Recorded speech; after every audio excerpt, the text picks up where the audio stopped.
Hey guys, welcome back to Let's Read Final Fantasy XV Dawn of the Future Part 7, the series finale. This is it.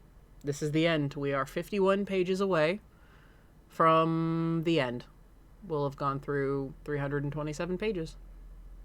376 pages? Something like that. 300 and something pages. I think it's 76, actually. We're on 25 right now, so that's why I thought 27. So 376 pages. We're on 51. I did my my calculator math. I am back from my break. Hopefully my voice will hold out. I have some stuff to wet my whistle, and I don't think it's going to be like episode RNA where I tackled it all in one go. So, but we are still in episode Noctis, the final glaive. We're gonna finish it up now because we're getting into the meat and potatoes. As soon as I can put the cap on my drink, because I gesture while I read. Especially when I'm doing Arden. My hand flits around when I do Arden. Arden Extra Izunia. Alright.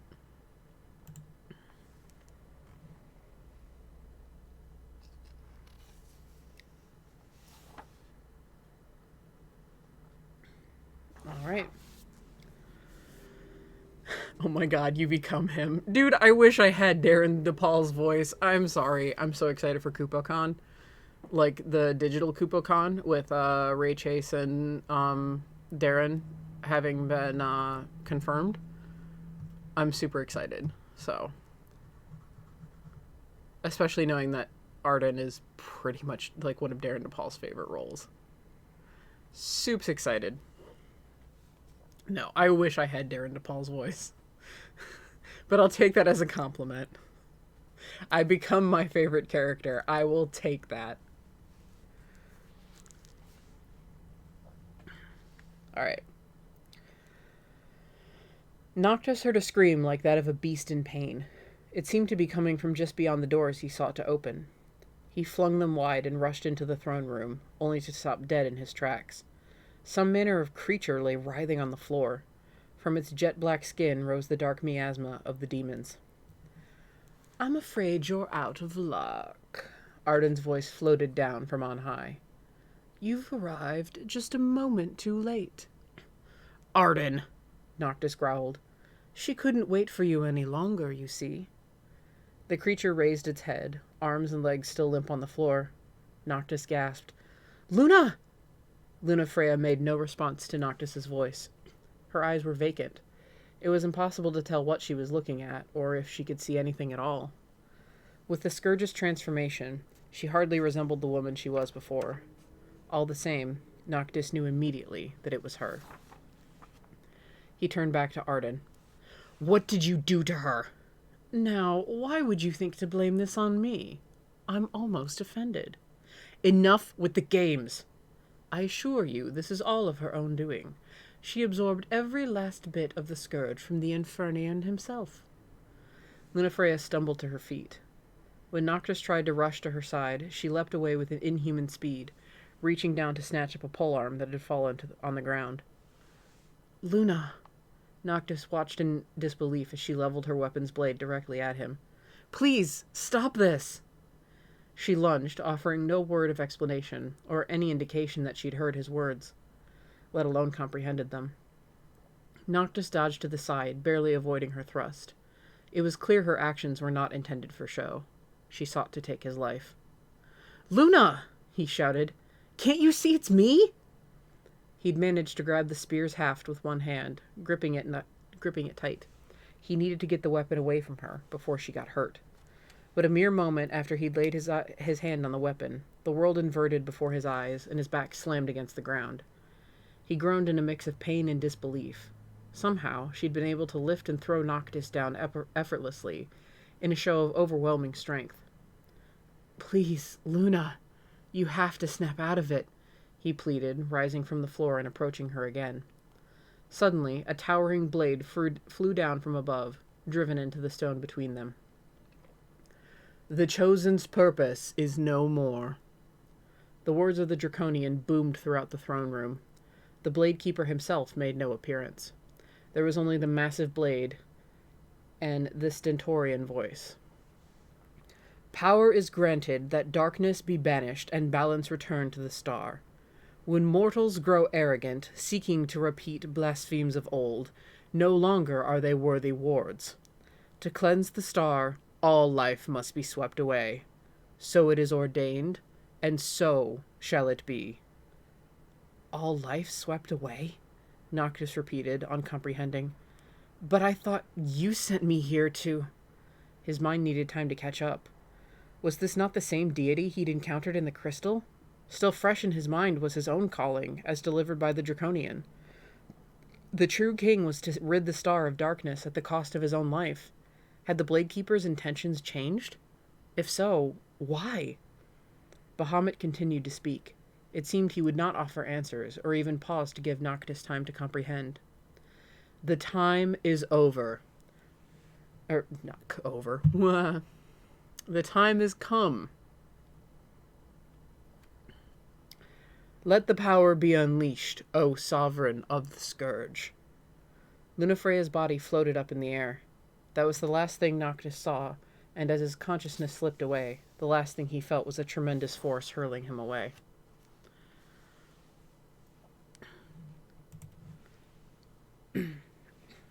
When Arden's eyes reopened, it was to the scourge-darkened sky above. He was no longer in the throne room, nor, it seemed, inside the citadel at all. After another moment, he realized he was sprawled unceremoniously on the ground. "Lovely," he announced dryly. He shook his head and stood. He recalled seeing the oracle release the darkness. He'd been thrown backward by the blast, and after that, he must have blacked out. "Well, if nothing else, our dear Lady Lunafreya certainly sets her sights high." He looked up to find the oracle, in Bahamut's words, the sovereign of the Scourge, suspended high up in the sky. Around her swirled a vortex of black miasma. A swarm of creatures flitted about the vortex. Birds or wyverns, he'd have guessed, until upon closer inspection he saw that they possessed the same shape as the Blade Keeper himself. Avatars, closer to the stature of a man than a god, dark in color and singularly ominous. Dozens of them were circling the oracle, protecting her, their black and gold coloration a disturbing echo of the royal colors of the hated Lucian line.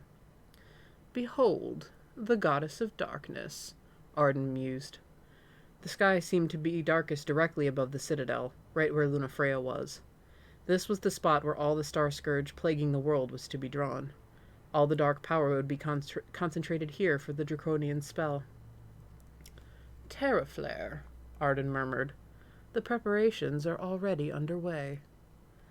The draconian's plan, as relayed by the oracle, had not come as much of a surprise. This was the type of dramatic solution the god of war was apt to prefer. However, it was another of the woman's statements that bothered him. "The Blade Keeper cannot be slain. He exists not only in our world, but also in the one beyond." That was a distressing revelation. Arden, his own soul trapped in the other realm, knew better than any other the truth of that consequent immortality and of the difficulty it would pose for any attempt on the draconian's life. One could deal an infinite number of deaths to a foe with the soul stuck in the beyond, but said foe would always rise again. To worsen matters, the draconian's soul, unlike Arden's, was not held captive. The god was as free from restraint there as he was here in the mortal realm. In short, a battle with Bahamut would be much harder than one with the Glacian or the Infernian. Neither the demon-infused creations of the Empire, nor the hand through which flowed the controlling string of the Scourge, would suffice to defeat the Draconian. Thus her proposal. The Blade Keeper casts his Terraflare, expends his energy, and falls into slumber. Ah, but if only it were so simple. Lunafreya's notion was logical in the sense that history had unfolded in such a manner once before, but there was no guarantee that a reenactment of the War of the Astrals would culminate in the same result. This time, the draconian spell would be charged with all the darkness that now blanketed Eos. There was another point to consider. At the conclusion of that ancient war, 5 of the 6 had unquestionably fallen into slumber. Each had collapsed, depleted, somewhere upon the surface of the star. But it was unclear whether Bahamut had slept. Tales told of him retiring to some place unknown. Some posited that he'd been asleep high in the heavens. Of course, there was no way to ascertain the truth of any of his claims. For ages, the god had simply been missing, without any clue as to his whereabouts or doings. The Lady Oracle might be willing to gamble, but I'd much rather take the sure bet, Arden mused aloud. Put the god to sleep. That was the solution of a gentle soul. However, there were other options. Options that were more decisive. More permanent. A violent shaking of the ground interrupted his reverie. Oh dear, what now? The citadel, already half destroyed, was quaking along with the earth. No, quaking against the earth, as if struggling to break free of it. Steel split and concrete crumbled. A great roar of wrenching and tearing materials drowned out all other sound. Everything was moving, but the citadel most of all, in great jagged jerks toward ground and then sky. When Arden regained his balance, he murmured, "Moving the crystal beyond the reach of man. Now that's not very sporting. I would say that I'd expect better of the Blade Keeper, except that would be an utter lie." Dust billowed, and the citadel in its entirety began rising into the air. The throne room hung in plain sight, its walls and ceiling blown away by the oracle's earlier burst of dark energy. Fissures tore through the large boulevard leading from the citadel to downtown Insomnia. The ground shrieked as it ripped apart, and debris flew in all directions. The citadel continued to rise, its great gates dangling limp, bars twisted like crumpled dollhouse ornaments. I suppose I should be grateful for the free ride. Stick with the throne, stick with the action. A series of phantasmal leaps later, he was aboard the ascending island. So long as it was headed in Lunafreya's direction, Noctis wouldn't be far from hand. A family reunion in the sky. You won't keep me waiting this time, will you, Your Majesty?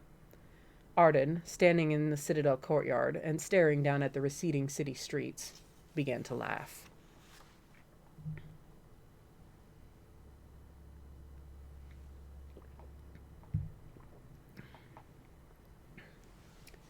Consciousness returned slowly, and for a while the world was hazy. The ground beneath him was violently shuddering. It reminded him of that day at the Disk of Kothis, a rumbling that rose from deep in the earth. Kothis, right. He'd received Titan's blessing that day, thanks to Luna's covenant, and... Luna. The preceding moments reeled back through his mind. Noctis jolted to his feet. "Luna!" he cried, scanning his surroundings. He wasn't in the throne room. In fact, he didn't seem to be inside the citadel at all. He looked up to see the skyscraper moving ever higher. The whole structure was rising atop a small island of concrete and asphalt, as if it had been pulled up like a weed by some unseen force. The shaking of the earth he'd felt earlier must have come as the building was ripped from the ground. Higher up, he saw a section of the sky darker than its surroundings, a concentration of miasma denser than he'd ever seen before. In the center of the onyx circle was a human-like figure, the demon Lunafreya that both looked like his love and did not. The scourge-tainted oracle raised both hands high above her head and began to sing. It was a song Noctis had never heard before. Lunafreya had often sung songs of old for him during his recovery at Tenebrae, measures passed down by the people of her homeland, with soothing, simple melodies. There was nothing gentle about this song Noctis heard now. The tones were dissonant, harsh, and seemed to cause the very air to tremble, as if her voice might pierce the darkness itself. A moment later, light began to encircle Lunafreya. It was a light similar to that of the armiger, but pure white and tracing the intricate lines of a casting circle in the space around her body. "Is that?" Noctis said. He recalled the words of the Draconian. To cleanse the star, all life must be swept away. This had to be the beginnings of the Blade Keeper's spell of destruction absolute. As he stared up at the ominous vision, horror transmuted into urgency. I have to stop it. If the Draconian managed to complete the spell, the chances of recovering Lunafreya safely were slim. Noctis sprinted forward. He had to get up there. He had to stop the spell. The citadel was gaining altitude. He didn't have much time. He recognized his own unbecoming panic. Any trace of poise or cool was lost. Hours ago, he'd felt collected, ready to return home and fulfill his destiny. The clear and overwhelming images shared by the crystal told him there was no other choice. He knew what he had to do, and yet nothing was going to throw him off course. And yet here he was, panicking. Staying calm seemed like an insurmountable task with Lunafreya's life once more at stake. He couldn't lose her. Not again. He remembered the pain in Altisha, when he regained consciousness only to learn of her death. His heart had seemed but a moment away from being ripped from his chest. The prospect of enduring that agony all over again left him terrified. He ran with everything he had. A thrown blade in a warp brought him close to the rising citadel. Next stop was the edge, and then he'd ride up into the sky, heading towards Lunafreya high above. Without other means to fly, it would be the easiest way to go up. Unfortunately, Bahamut seemed to know it too. As Noctis aimed for the lip of the rising island, he heard the sound of wings diving in. He turned, preparing to face an incoming flying pack of demons. What he encountered was something quite different. "It's the Draconian," he gasped. Or, if not the god himself, something quite similar. There was no mistaking the shape of the incoming assailants. They looked precisely like the god Noctis had observed inside the crystal.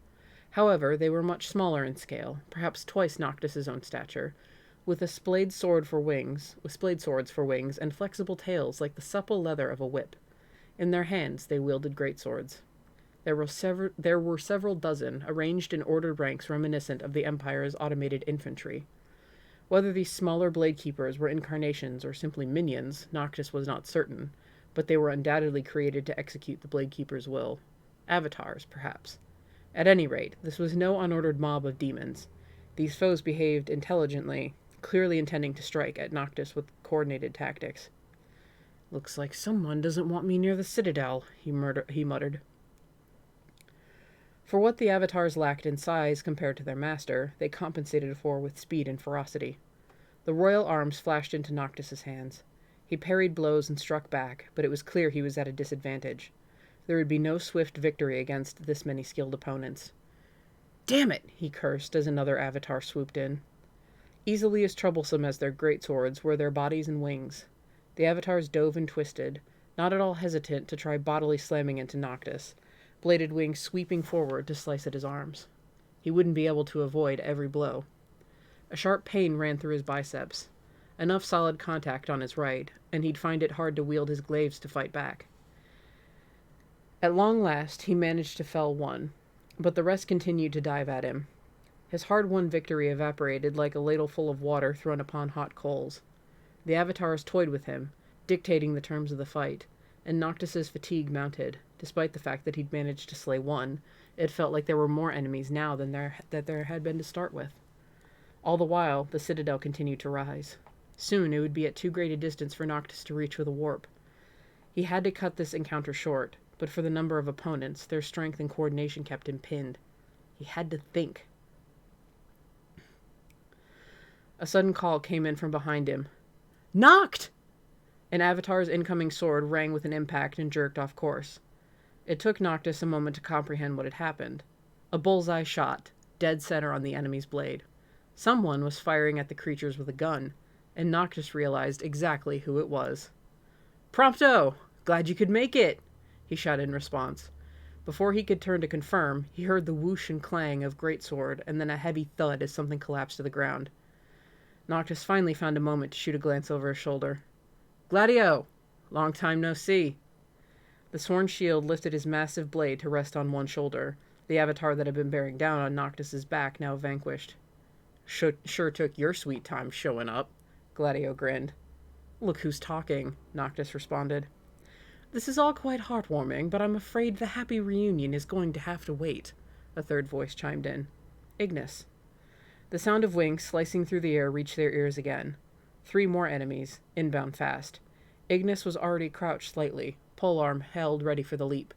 For the vision he still lacked, his hearing seemed to have grown all the sharper. He was quicker to respond than anyone else. "Hey, Ignis! Instructions!" Same words, same motions.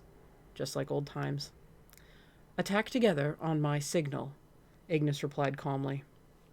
The advisor had a strategy whipped up almost instantly. Everything flowed without a hitch, as if 10 long years hadn't passed at all. The three companions assumed their formation around Noctis, as if they'd done all the same just days ago. No, for Noctis it seemed like yesterday, but his three retainers had 10 years to prepare for this fight. Prompto's shots came faster and with more precision. Gladio's blows were more Gladio's blows were more powerful than ever before. Even Ignis's movements were sharper, notwithstanding his lost eyesight. Noctis didn't have to ask how they'd spent their time in the king's absence. Here in battle, it felt like they'd spent every day of that decade right by his side. Even so, the situation was growing worse. "We're getting nowhere," Gladio growled in irritation. Their foes seemed to be growing in number. In all likelihood, the Draconian was summoning reinforcements. "And they just keep coming," came Prompto's frustrated follow-up. Talk about deja vu. Now that you mention it. The exchange did seem familiar. Back at Zegnota's keep, when they'd been surrounded by demons, Ignis had instructed Noctis to go ahead on his own. Noctis had left the other three behind to fight, heading by himself to the chamber where the crystal was kept. Back then, the situation seemed dire. This time, it seemed even worse. The fact that Lunafreya hung high above him, her life at stake, didn't make it any easier. Suddenly, there was a yell from loudspeakers above. "Everyone! Get down!" Sol's voice. The four men hit the ground as directed, without question or hesitation. An explosion shook the surroundings. Sorry, there was a message I had to read really quickly. They felt the scorching blast wash over their backs and heard the approaching drone of a dropship's engines. "Hurry! Jump in!" Sol barked. The dropship made a rapid descent, nearly slamming against the ground in a landing movement indicative of either incredible skill or brash disregard. Noctis wasn't about to complain. The offer to get away and end the stalemate was all too welcome. "Just the kind of stunt I'd expect them to pull," Gladio snorted as he pushed himself to his feet. Apparently, he'd already figured out who was piloting, but there wasn't time to ask him. The dropship's hatch yawned open. Sol peeked out from one side. "Figured you could use a hand, Your Majesty," she called, waving a hand to urge them aboard. Inside, Noctis was confronted by another familiar face. "Aranea," he said. "Guess we've got to thank you for organizing the lift. It's been a while, pretty boy. Majesty, I guess. Heard you were keeping an eye on the kid here." Aranea's gaze shifted to Sol. So this was the mother Noctis had heard her mention in the car. And that meant that the person Lunafreya had been determined to save, even in the face of her own imminent fall to the scourge, was Aranea. Noctis replied, "I'd say Sol was the one keeping an eye on me," he'd intended to finish, but Aranea cut in. "Let's save the chit-chat. Wouldn't want you to bite your royal tongue." Noctis soon realized what she meant. The craft climbed steep and fast, slamming backs and heads into seats. Noctis glanced forward at the cockpit and saw two more familiar faces. Wedge at the helm, Biggs sitting co-pilot. "Take her to the roof, Wedge. As fast as she'll go." "On it." The acceleration was so intense, Noctis thought for a moment they might be crushed in their seats. A sudden sideways jolt was added to the mix, along with the sound of violent collision. A shrill alarm rang throughout the craft. "A hit," Wedge announced. "Damage to port." They didn't bother flicking the display monitors over to the side-mounted cameras. What had happened was obvious enough. Bahamut's avatars were in close pursuit, and they clearly didn't have any reservations about ramming themselves against the dropship's hull. Firing the autocannon was out of the question. Aranea and the rest of the crew seemed to realize it too. Lunafreya was out there. The jolts continued, predictably enough. Every few moments, there was another impact against the hull, sending a shudder through the entire airframe. The attacks were relentless. "Can't take much more of this, Lady A," Biggs announced. Aranea clicked her tongue in annoyance. "Looks like we're shit out of luck. Better set her down before we lose her." "Over there," she pointed. The citadel and its courtyard hung suspended just ahead. The courtyard gates and surrounding walls had fallen away. The once smooth, stately flagstones were now a jagged mess over warped, uneven ground. But there was enough space for an emergency landing. "You really think it's safe?" Prompto asked. "Putting the ship down the—" Prompto cut himself off, hand flying to his mouth and face twisting in pained grimace. Aranea's warning hadn't been a joke. The unpredictable shakes and jolts of the ships really did pose a threat. Gladio, Ignis, and even Sol sat tight-lipped. Only Aranea, Biggs, and Wedge spoke without concern, a clear indication of their long experience aboard the vessel. "Mouths shut, heads back," Aranea shouted. "This one's gonna be rough." Biggs's countdown began as the last word was out of her mouth. 3, 2, 1. The impact of the craft rode a fine line between emergency landing and outright crash, but the dropship finally skidded to a stop. An unpleasant burning smell wafted through the cabin. It seemed like the propulsion system wouldn't be firing up again anytime soon. Aranea sighed and said, "End of the line. Hate to say it, but it looks like you're on foot from here." "Don't sweat it. This is a big help already," Noctis replied. Without the dropship, he probably wouldn't have made it to the Citadel at all. It was already well beyond the range of a ground-based warp, and landing in the courtyard seemed to have brought them some measure of safety. As soon as the dropship slammed down, the flying avatars had ceased their assault. Maybe the Blade Keeper was loath to risk further damage to the Citadel and its precious crystalline cargo. "You really saved our asses," Noctis added. He flicked his gaze to the cockpit's display. He saw the Citadel dead ahead on one panel, and in another he could just make out Lunafreya, floating directly above the towers. "Bet if we get up to the roof we could reach her," Gladio said. Prompto chimed in with agreement. "Race you to the top." "In any case, getting into the center of the Citadel would seem to be in our best interest," Ignis said. "The Draconian has paused his assault, but it could resume at any moment." Ignis wouldn't have seen the monitors. He must have surmised the situation from Gladio and Prompto's exchange alone. And he was right. If the airborne foes were to strike again, Noctis and his party would be at less of a disadvantage in the enclosed space of the Citadel rather than in the courtyard. "As for us, we'll get busy on repairs," Aranea said and shrugged. Biggs and Wedge headed back towards the engine room. Sol opened the hatch. Once they were outside, the extent of the damage to the dropship was obvious. Black smoke poured from the rear. If anything, it was a surprise that the ship held out long enough to save them from a real crash. That they'd managed to get any sort of emergency landing at all was a small miracle. "Sorry, Your Majesty, but this is as far as I go," Sol said. "I've got to help get the ship back in the air." "Yeah, I figured. Don't worry. We'll take it from here." In all likelihood, the Draconian's only concern was keeping Noctis from Lunafreya. With Noctis away from the ship, Aranea and the others would have the interval they needed to do their repairs and clear out the area.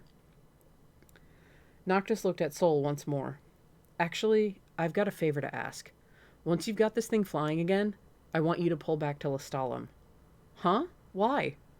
"The people there need to be evacuated. I want you four to see to it. All life must be swept away."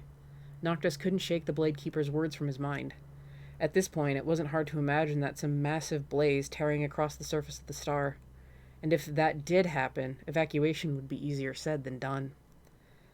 "I gotta admit, though, I have no idea to ask you where to take them." To Ignis's relief, sorry, Iggy's name is right ahead. To Noctis's relief, Ignis jumped in. This kind of thing was exactly within the Royal Advisor's domain. "We'll be in touch as soon as we have a handle on the situation," Ignis said. "Until then, get preparations underway. Have the people ready to move at a moment's notice." At Ignis's instructions, Sol gave a crisp, "Got it." Then she turned back to Noctis. "Your Majesty, please do whatever it takes. Luna has to make it out of this okay." "I'll save her. I promise." He had sworn the same to himself countless times already.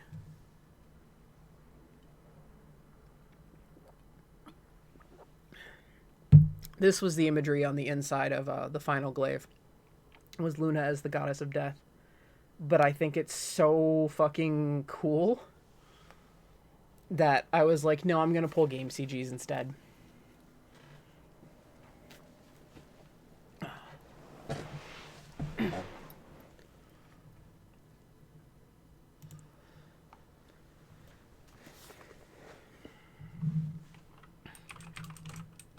Sorry, there's a actually very important message I have to respond to really quickly. I apologize.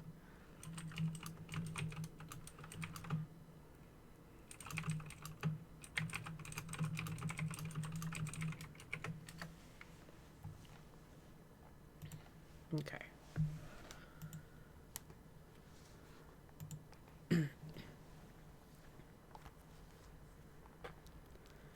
Noctis and his companions broke away from the dropship and ran toward the Citadel. So far, their assumption that the Draconian didn't want any harm to come to the crystal seemed to be holding up. There was no sign of the avatars. But the state of the courtyard itself slowed their progress. It was canted down at a pronounced angle, with piles of debris and steep holes offering plenty of hazards. Further complication came from the fact that the citadel was still rising, the intermittent jerks and shudders of the moving structure throwing them all off balance. "You okay, Specs? I'm not walking too fast, am I?" Noctis asked. When Ignis first lost his sight, Noctis had been slow to adapt. Gladio and Prompto had constantly been on Noctis's case for not accommodating their blinded companion's slower, less certain pace. Noctis's question seemed to remind Ignis of that time, too. He gave a chuckle, insisting, "It's no problem whatsoever, I assure you." Noctis took a moment to watch his companion's progress more carefully and realized that the rough terrain wasn't slowing him down at all. "Ignis hunts too. Says if anything, he's more used to the darkness than we are." When Sol had mentioned Ignis's reaction to the world gone dark, Noctis hadn't thought much of it. It seemed reasonable enough. Only now did it occur to him how much determination and effort must have gone into the smooth, natural gait Ignis walked with now, as well as how much time he must have spent honing his hearing, smell, and other senses to make up for lost sight. "If anything, we should pick up the pace," the advisor continued. "We must reach Lady—" There, his words cut off. Noctis sensed it, too. Footsteps on the long stairway leading up to the citadel doors. Someone had paused near the top. Noctis looked up. Even through the darkness, there was something about the man's presence that announced itself plainly for all to know. "Oh, Noct, how I have waited for this," came the lilting voice. Arden slowly made his way down the staircase, both arms flung wide as to imply the king and his retinue would pass no further. "Out of my way, jester." "Oh, and here I thought you came all this way to see me." Mere hours ago, Arden's presumption would have been accurate. Noctis had been convinced of his calling to bring an end to Arden for the sake of the star. But now the situation had changed. Noctis's tone was cold. "I don't have time to play games with you." "In a hurry, are we? Don't tell me. You think you have to go save your damsel in distress?" Arden pointed a finger towards the sky, at the point above the citadel where Lunafreya was. "Surely you wouldn't want to interrupt her," Arden continued. "You'd be spoiling her brilliant plan." "What are you talking about?" Noctis grated out. "Oh, dear. You mean you haven't heard?" Gladio drew his greatsword, clearly ready to pass by force. "Noct, don't listen to this asshole. Whatever comes out of his mouth is just going to be another big, fat lie." "Now you're starting to hurt my feelings. Lady Lunafreya approached me herself, in the hopes that I might aid her. It's nothing but the truth, cross my heart." "Luna came to you?" Time and time again, Noctis had fallen to the usurper's deceptions. He knew it, and yet he still hesitated. What if this time Arden was telling the truth? He recalled the notebook sent by Lunafreya. There, on the final page, she'd expressed her hope to speak with Arden. His frustration boiled over into rage. "Then tell us," Noctis snarled. "What was she planning?" "Noct, calm down." It was Prompto who reeled him back in. Prompto, who'd been the victim of Arden's deceptions on the board the train to Tenebrae. Never mind that Noctis had ultimately been the cause of Prompto's suffering that day. Arden obliged Noctis's question with an answer, seemingly unfazed by his anger. "A spell of ultimate destruction. Terraflare. She would provide the Blade Keeper with enough power to cast it. Look, it's already beginning." He pointed up again, this time seeming to indicate the lines of the casting circle that traced through the dark sky. Already several massive swords had appeared, radiating from the circle's edge. The resemblance to Noctis's own spectral weapons was astonishing, yet they were clearly far more powerful than the arms in his arsenal. "Lunafreya believes that its casting will exhaust the Blade Keeper and send him off for a nice long nap," Arden explained. "She assumes that he is impervious to death, and that sleep is the best we can hope for in a fight against an opponent that exists both here and in the other world." By other world, Arden was likely referring to the beyond. Noctis knew of it from what he'd learned inside the crystal. Arden's own soul was trapped in that place, bringing him immortality in this world. That must be why Lady Lunafreya, thought Bahamut was impervious to death. And unlike Arden's, the draconian soul was likely not captive in the other realm. And so she came to me, asking that I give her the power of the scourge within me. Surprisingly reckless, Ignis murmured. Why, that's exactly what I thought, Arden said, nodding his head in a parody of grave concern. Truly, I could not be more wholly in agreement. Who's to say our blade-loving friend will sleep as predicted, or that we'll survive his spell at all? Lady Lunafreya claims the other gods will join together to resist the assault as they did long ago, but if you ask me, there's nothing more fickle than a god. And that is why... Arden's words had been coming faster and faster, but here he paused. A wicked smile spread across his face. I think you ought to give me that ring. With a flicker, Arden vanished from the top of the stairway. Take cover! Noctis shouted. His 3 retainers each leapt off to one side. And no sooner had Noctis warped away than Arden had reappeared right where they'd been standing, red blade in hand. How delightfully nimble! Arden laughed. Son of a bitch! Gladio growled, making to rush at Arden from the side. Gladio, wait! Called Noctis. Time was of the essence. He knew that overwhelming Arden as a team would be the swiftest course of action, that they should just force their way past him and continued on toward Lunafreya. But something inside Noctis told him to stay. I'll put an end to this, he announced. His calling no longer held meaning. There was no reason to kill Arden when Bahamut endeavored to destroy all mankind. But calling or not, he had a score to settle. Not just for what Arden had done to him, but on behalf of those whose lives he'd witnessed in the crystal. This is a battle of kings. He looked back. Prompto nodded understanding. Ignis responded, As you wish, your majesty. Arden smiled at Noctis. Me, a king? You do me quite the honor. Are you sure that's all right? Noctis knew the title had once belonged to Arden, and he'd seen how it was stripped away from the other man. Arden had gone on to claim countless lives and amass a multitude of sins for what he could never fully atone. But that did not give Noctis any desire to deny the truth. Let Arden be known for what he was, a rightful king of Lucis. Let us begin, Noctis said, calling his blade to hand. The shrill cry of steel on steel filled the courtyard. Noctis realized that this was the first time he'd exchanged blows with Arden face to face. The events in Altissia unmasked Arden's malice, but still, King and Chancellor had never found a chance to cross swords. Though awash with scourge, hatred, and malice, Arden was nonetheless of Noctis's own line. The blood of Lucis flowed through the man's veins, and thus, as Noctis unleashed hell with the royal arms, so too did Arden. Perhaps Arden had attempted to steal away the ring on the assumption that anyone in the line of Lucis would be able to draw on its power. If so, he probably intended to travel to the Beyond and slay Bahamut there.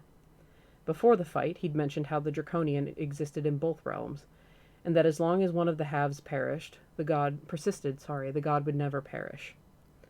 Only a soul stripped of mortal flesh could enter the Beyond, a feat that could be accompanied by using the Ring of Light while seated on the throne of Lucis. Arden's soul too was in the Beyond, but in all likelihood, that alone would not suffice to contend against the Draconian. Noctis recalled the crystal's vision of the future, of the way things were meant to be.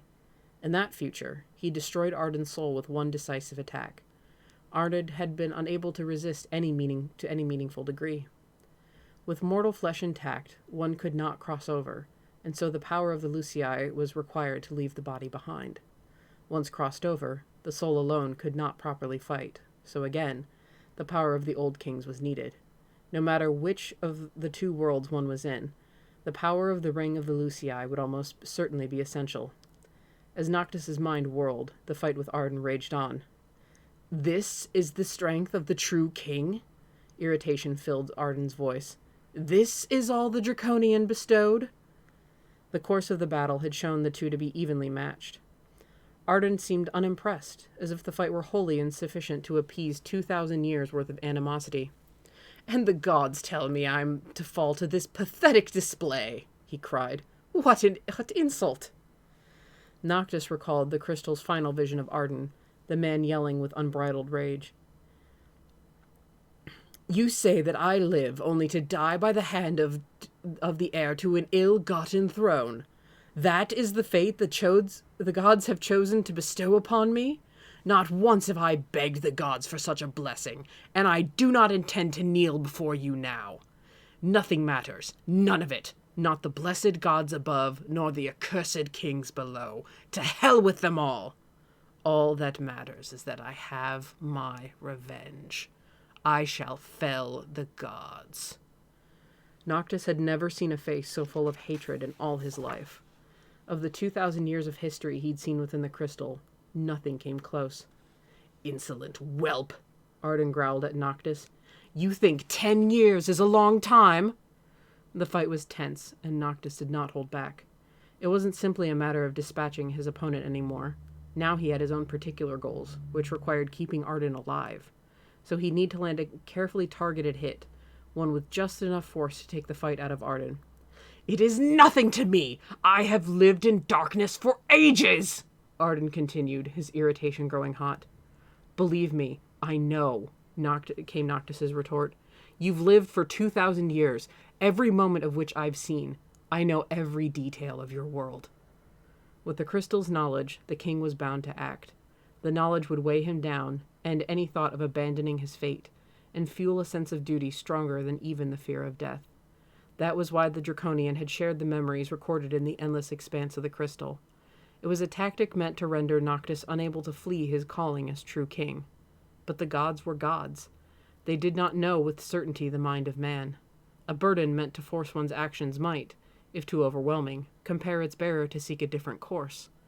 The weight on one's shoulders could be shifted and become a new source of strength. Such was the potential of human life. When Noctis accepted his father's blade in the crystal, the great burden he'd felt oppressed by changed. It was now the strength that would allow him to move forward without fear. "Tell me," he asked Arden, "do you truly believe the theft of the ring and death of the Draconian will bring you deliverance?" "Silence!" Arden grimaced. His finesse with the blade was gone, and he threw all his weight into each blow.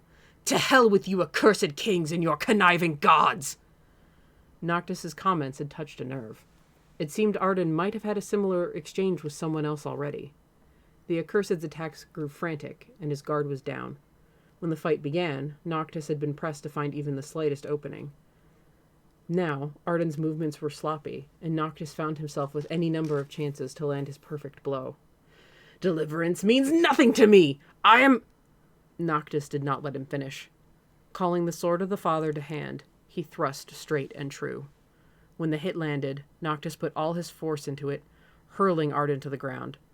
Arden lay face up, grip loosening from his own summoned blade. "Do you wish to toy with my life? See me suffer." The accursed's voice was hoarse, his breath heavy. He stared up at Noctis. "Is that why you do not strike at my heart? Finish this. Fulfill your calling. See, the old kings. They're waiting." Noctis glanced up. The souls of the kings of yore were there, assembled in the courtyard. They must have appeared during the battle, sensing the ring's call close at hand. Noctis looked back at Arden. "Not so long ago, I believed your death would bring an end to the darkness. I set forth to kill you so that dawn might come to the world once more."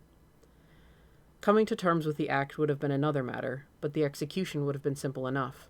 Noctis only had to surrender his life. In exchange, both Arden's body and soul would be vanquished finally, and the darkness dispelled. That should have been enough. "But I was wrong," Noctis continued. "The Draconian aims to bring an end to man and the star. Killing you won't change anything." Once he realized that the calling bestowed by Bahamut was no longer relevant, Noctis began to focus on the bigger picture. He realized that it was up to him to ensure a future for the world, for the sake of all things he'd witnessed inside the crystal. The lives lived, the people inhabiting the world, and the sanctity of existence itself. That was the future Noctis wished to see. He tugged his sword free from Arden's body. No black particles swirled from the wound. No sign of the usual rapid healing. Perhaps this was the power of the true king. If Noctis aimed for his heart, the Arden in this world might already lay vanquished. I'm sorry, the sentence felt like there should have been a have in there.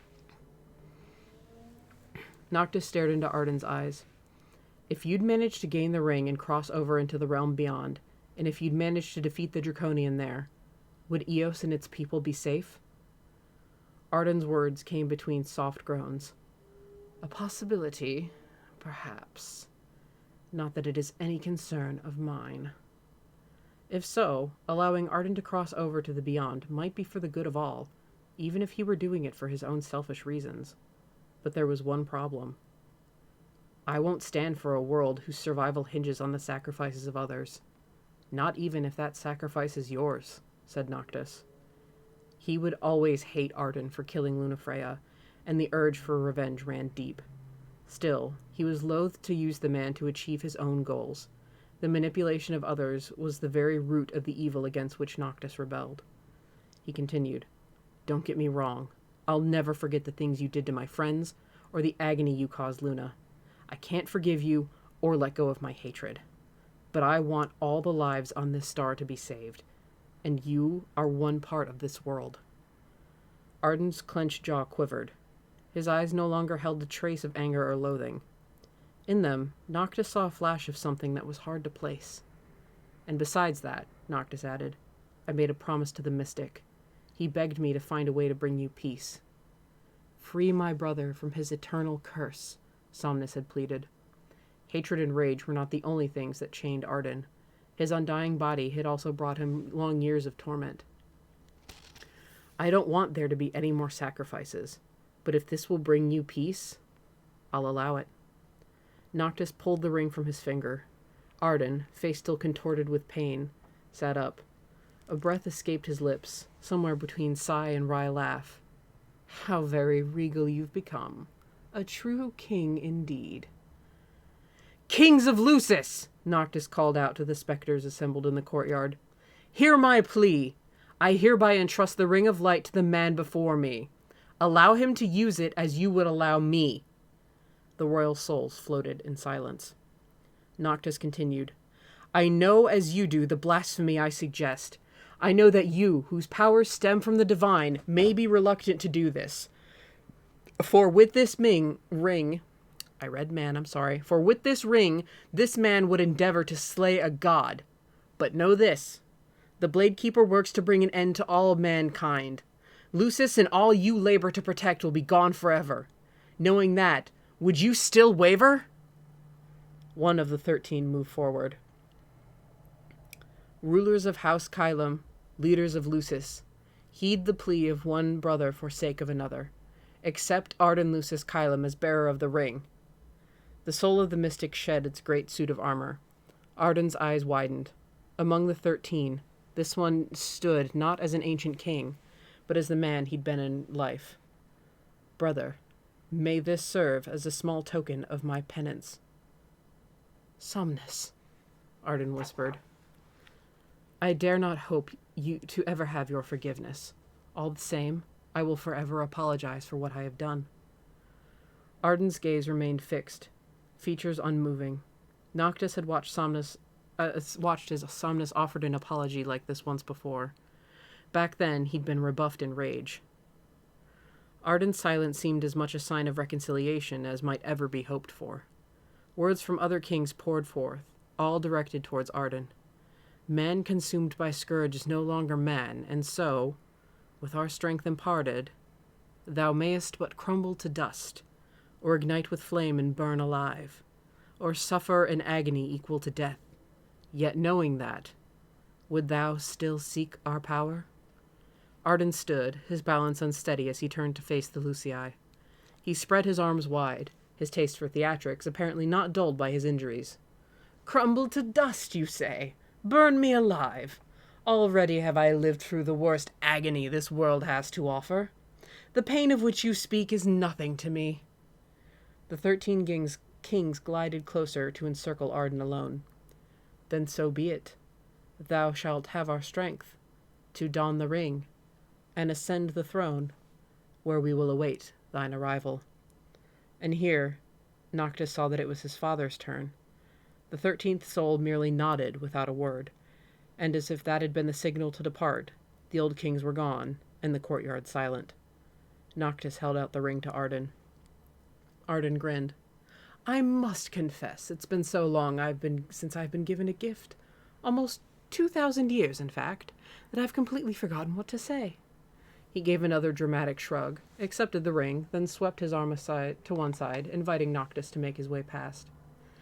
It's best not to keep the lady waiting, wouldn't you say? Noctis nodded, and then he was off and running. During the time it took to resolve the situation with Arden, the circle around Lunafreya had grown brighter, with more swords arrayed around it. Oh, my voice is starting to go.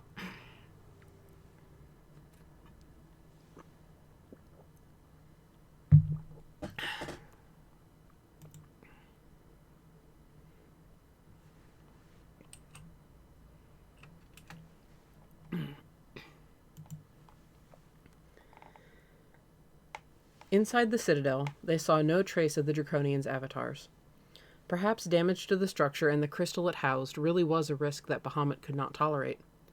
Noctis was thankful for not having to expend further time and stamina in battle, but whatever they had saved of both was quickly and consumed. Oh my god. Sorry. Reading this book, the sentences are actually very wordy and lengthy, so it can be a bit much sometimes. Sorry. It's fine when I read it by myself, but when I read it out loud, I trip. Noctis was thankful for not having to expend further time and stamina in battle, but whatever they had saved of both was quickly consumed by another challenge: movement. Unsurprisingly, the Citadel's power systems were all offline. There were no lights. Doors locked tight by security failsafes weren't going to open, so they had to backtrack and search for others that would. Between that and groping their way down dark corridors, the trek through the Citadel took time, and the final time sink quickly outweighed any previous frustration. Can someone remind me why we didn't just take the elevator?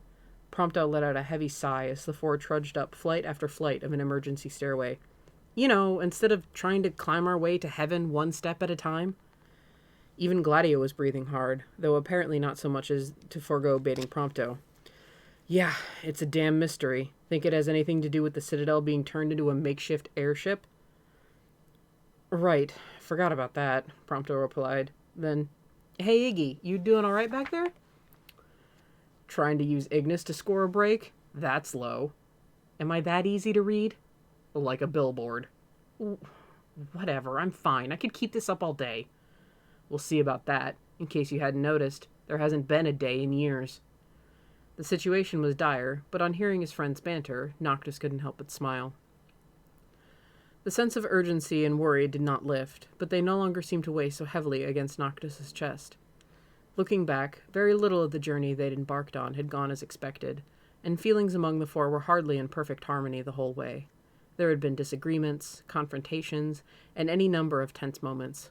His sense of duty as the king had of course kept Noctis going, but even more important was the fact that that all of them, kept the faith that good times would follow bad.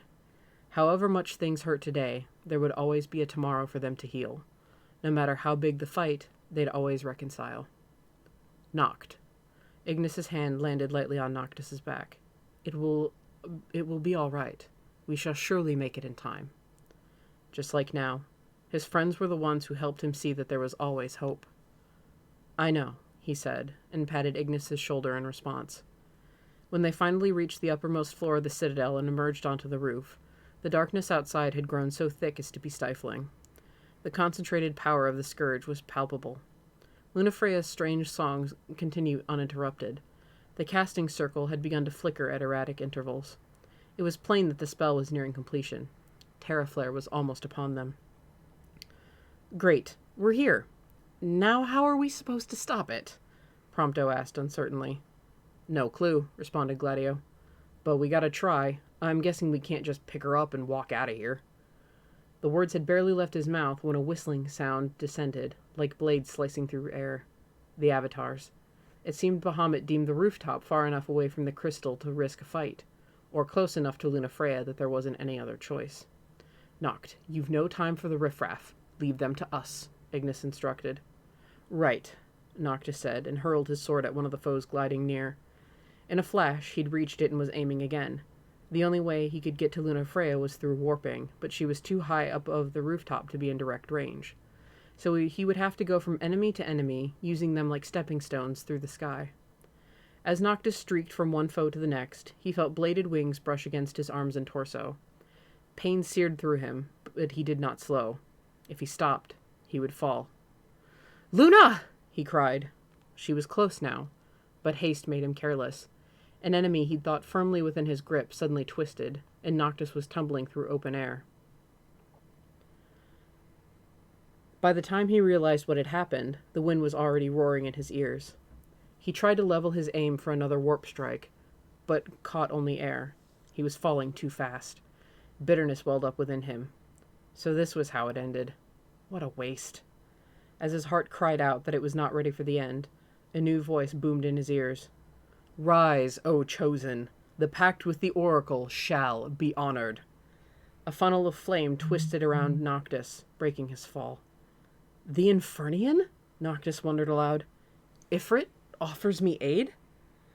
Before he could wonder why, a vision played in his mind. It was like the other times he'd received a divine blessing. He saw Lunafreya's labors as she forged the covenant. This time, she stood face to face with the god of fire. Her skin was the same inky black Noctis had seen in the throne room. Although she had already turned physically, at the time of the vision, she still seemed to retain consciousness. Noctis heard her plea. "Let the king have your blessing. It is I, Lunafreya, blood of the oracle. In exchange for your release from the bonds of the scourge, lend your power to the crystal's chosen king."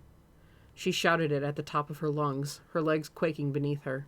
She was barely managing to stand. Every bit of strength in her body and soul was gathered tightly and expended for the sake of the king, as she had always done.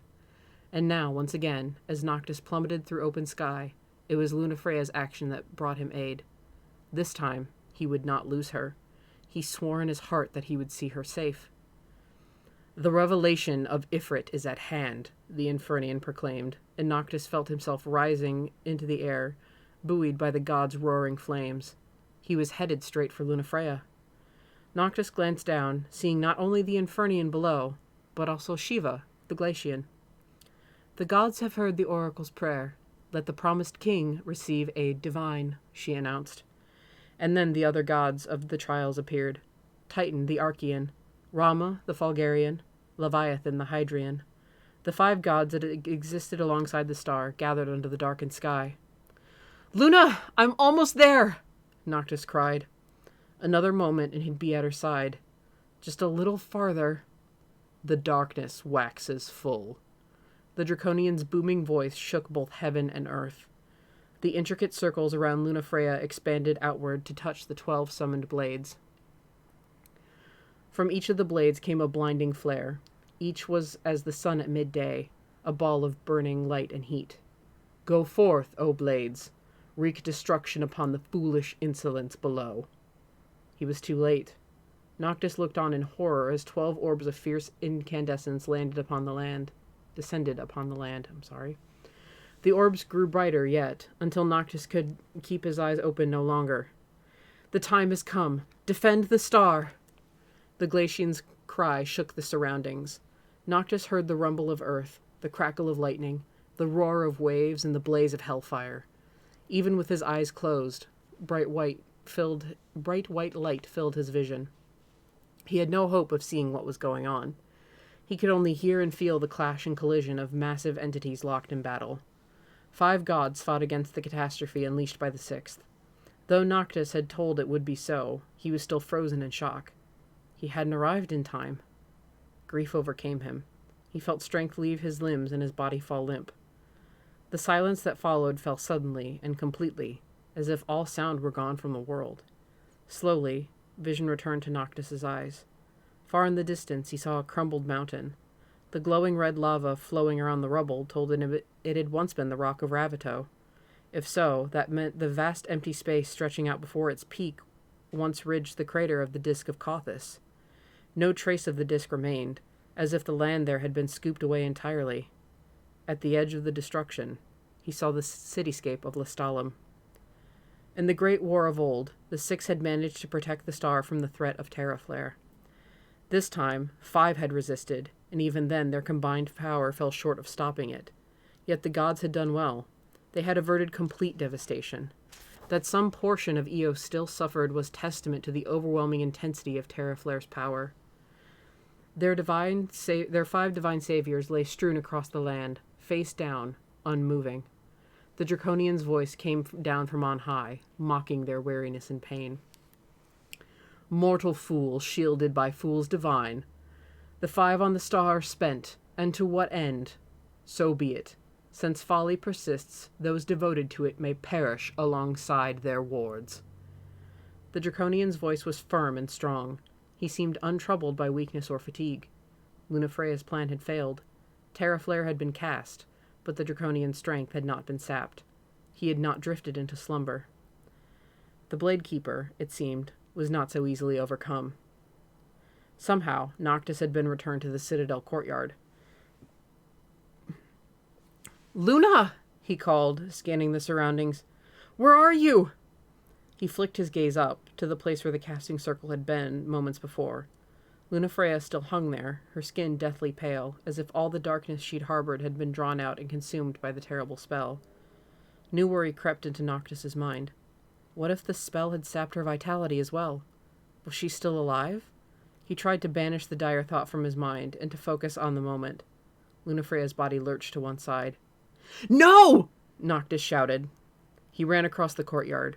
She was slipping from the sky, soon to plummet far to the ground below, discarded by the Draconian like garbage. Her usefulness for the spell had been expended, and the god had no need of her now. Noctis's mind flared with anger at the god who had allowed her to fall. The Blade Keeper saw them all as nothing more than pawns to be used and thrown away. Noctis sprang into the air, leaping off the edge of the Citadel's floating island. "Please let me catch her," he begged silently, arms outstretched. He felt his fingertips graze Lunafreya's body and poured all his strength into his arms, reaching desperately to draw her in. Suddenly, her full weight was settled against his chest. He'd caught her, but now both of them were hurtling toward the ground far below. Noctis twisted in the air to face the Citadel and flung his blade at it. Without a clear line of sight, he had no sense of where the sword lodged itself, and thus no idea where they were warping. With Lunafreya still held tight in his arms, he felt himself slam against a mercilessly hard surface, and then the world went dark. Oh, it's starting to go. Take a drink.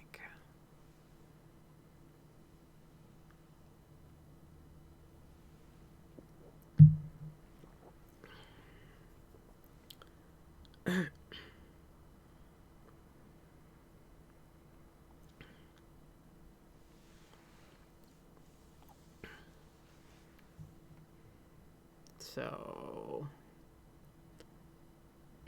nope, okay. Yeah, 20 pages, I can do it. I know, I'm just trying to, whoop. Did I not include? I thought I had another fucking image.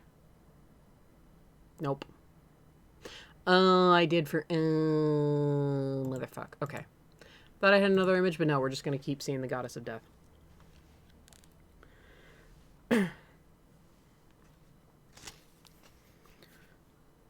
She heard a voice calling her name yet again. Luna. It was a voice she could not place at first. A field of scilla blossoms extended in every direction, as far as the eye could see. The flowers gently bowed and nodded in the breeze. Lunafreya stood alone. The sky was dim, but seemed to be growing brighter, as if dawn approached. But the flowers at her feet were not touched with morning dew, nor could she smell their fragrance. They were simply there in sight, the familiar blossoms fluttering in the wind. This is a dream, she thought. I'm almost certain of it. The light grew. It reminded her of her beloved, as if his smile had turned to rays of warmth. Noctis! She cried out. Luna! She heard him reply, and then she saw the Noctis she had known as a child, when she was 12 and he was 8. She looked down at herself and realized that she, too, was again a child. So you came to see me once more, she said. Yeah, just like I said I would, he replied. There was that smile she loved, the one that had been in her heart all these years, giving her strength, always and forever. It was all our friends, Noctis said. They brought me to you. He announced it with a hint of pride. You are blessed to be surrounded by such wonderful people, she began to say, when she realized that she, too, was blessed to have such good companions at her side. I She hesitated. I, too, made it here, thanks to much help from others. A gust of wind snatched up some of the scilla blossoms, sending petals swirling about. Flower and light filled her vision, and she involuntarily shut her eyes against the glare. The wind stopped. Lunafreya opened her eyes. Before her now stood the man. Oh, how she had longed to see him. My dearest Noctis. There was a mountain of things she wanted to tell him. She knew the time they had would not suffice for even a small portion, but she could at least say the most important. As Oracle, I lived bound to my calling before all, but now my eyes are open. In the short time I shared with Soul, I finally learned to value the words in my heart, and that is why. Noctis gave a nod, as if encouraging her to continue. That is why I was able to finally choose freedom, to dedicate my life to my own desires rather than surrender it to calling or command. I was able to live for me. Luna, his voice was soft and gentle. Yes, this was Noctis's voice. This was how he sounded now that he was grown. She'd never had a chance to hear it before, but strangely, she somehow knew it already. Why? This may be our true and final parting, so please, allow me to speak from my heart. It was strange that she should know his voice, but it did not matter. All that she cared about was that he was there, before her eyes, and she'd been granted one last chance to tell him how she truly felt. It was all she could ask for. Noctis, would that I could live by your side. The scilla blossoms began to blur, and the petals in the wind seemed to melt and wash away. Lunafreya sank, headed for the ocean floor. Noctis! She cried, thrusting one hand out. It was the moment she had died in Altissia, replaying all over again. Luna! But unlike that day in Altissia, this time she could hear him. His voice reached her with perfect clarity. Then live! He shouted. Stay with me! Forever! Luna's eyes opened wide. She strained upward, reaching toward him with all her strength. She did not want to be pulled away from him. Not again. Not this time. Her outstretched fingers swept through the water. She felt them brush against something surprisingly warm. The sound of Noctis's own shout stirred him awake. He'd been with Lunafreya in a scilla blossom field, and then it had been that terrible day in Altissia, with her body sinking beneath the waves, his hand stretched out towards her. Noctis, would that I could live by your side. Had he imagined those words? Was it another dream? This time, he thought for certain he'd managed to grab hold of her hand. He remembered the feeling of her soft skin and delicate wrists. Noct, are you all right?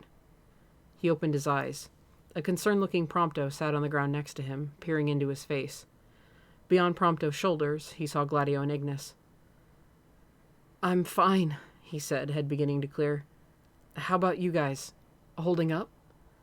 His shield was the one to answer. Remember who you're talking to. Who's going to stop the three of us? Noctis tried to lift himself upright. That was when he realized he was still holding Lunafreya securely in his arms. Luna? He exclaimed in surprise. Her eyes were shut, and her face was deathly pale. Noctis pressed his fingers to her neck. Her pulse felt weak and somewhat erratic, but it was there. Lunafreya was unconscious, but alive. She was alive. Relief swept through Noctis's body. He'd managed to make it after all. This time, he'd gotten her back. Are you able to stand? Ignis asked. Yeah. He didn't have time to be sitting around. He gently laid Lunafreya on the ground beside him, then hauled himself to his feet. Looks like you guys took a beating. All three of his retainers were badly bruised and scratched. On recovering consciousness, Noctis's first thought had been of their safety.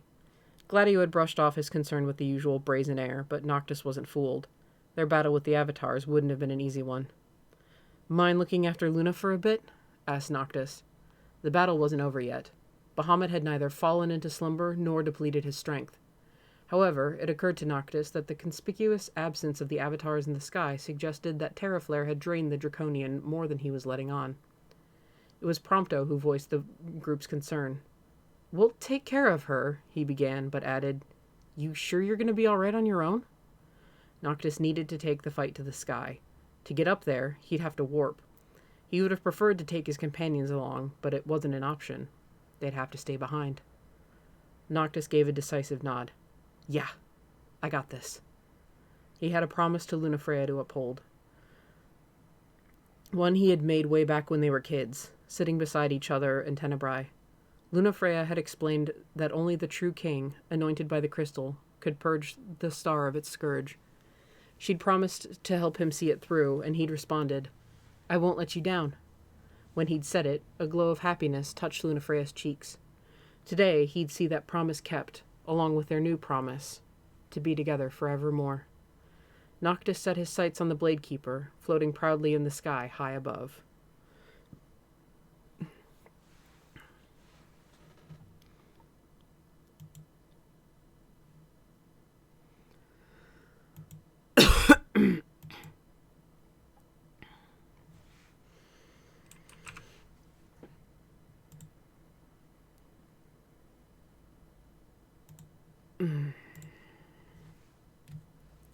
Yep.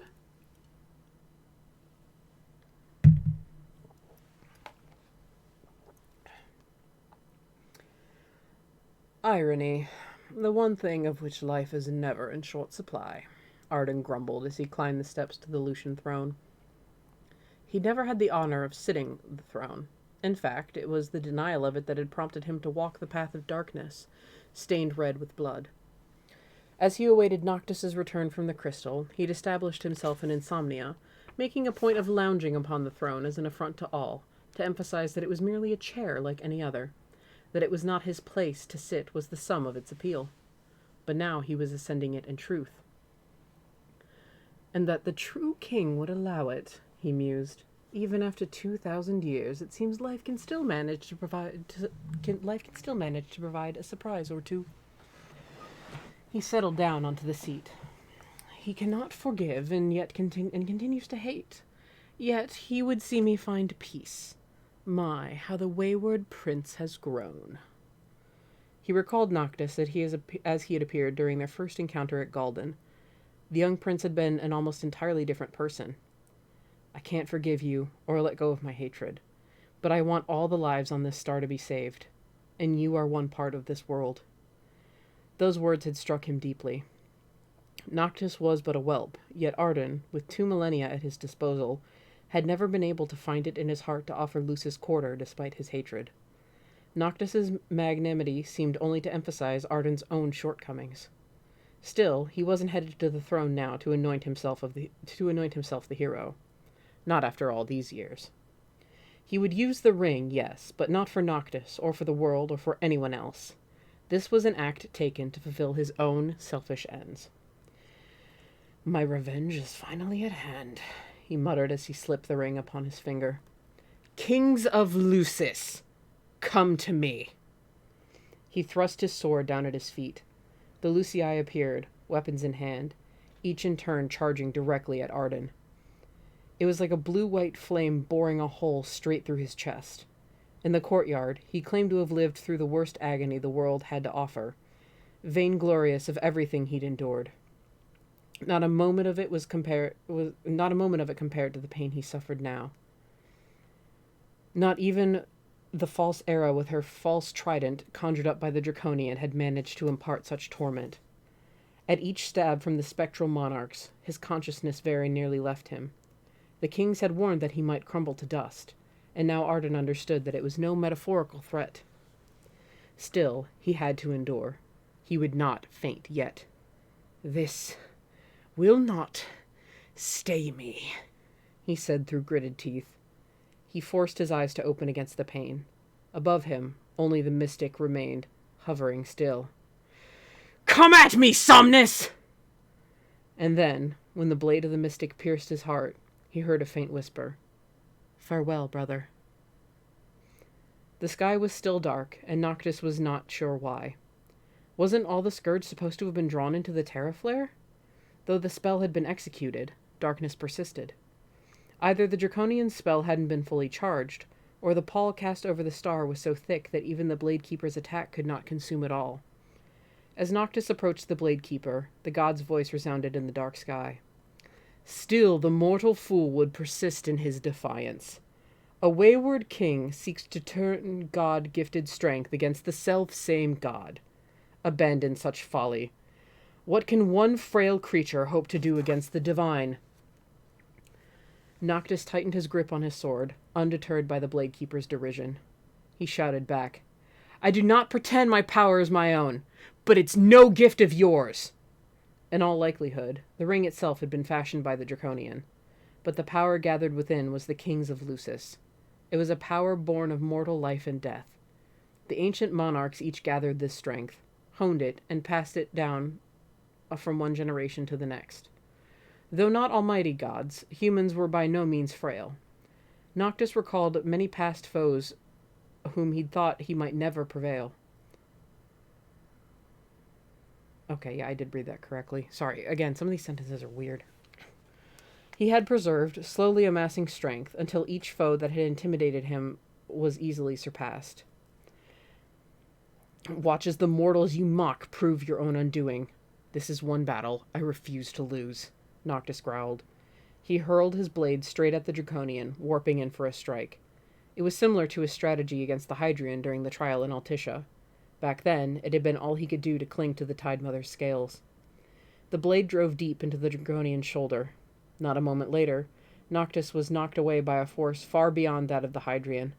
Bahamut's strike was too swift and too powerful to phase through or parry. Noctis plummeted. Soon he would slam against the ground below. Death's embrace was at hand, and there was nothing he could do. And then, when all seemed lost, his fall was arrested. He hung suspended in the sky. Noctis looked down.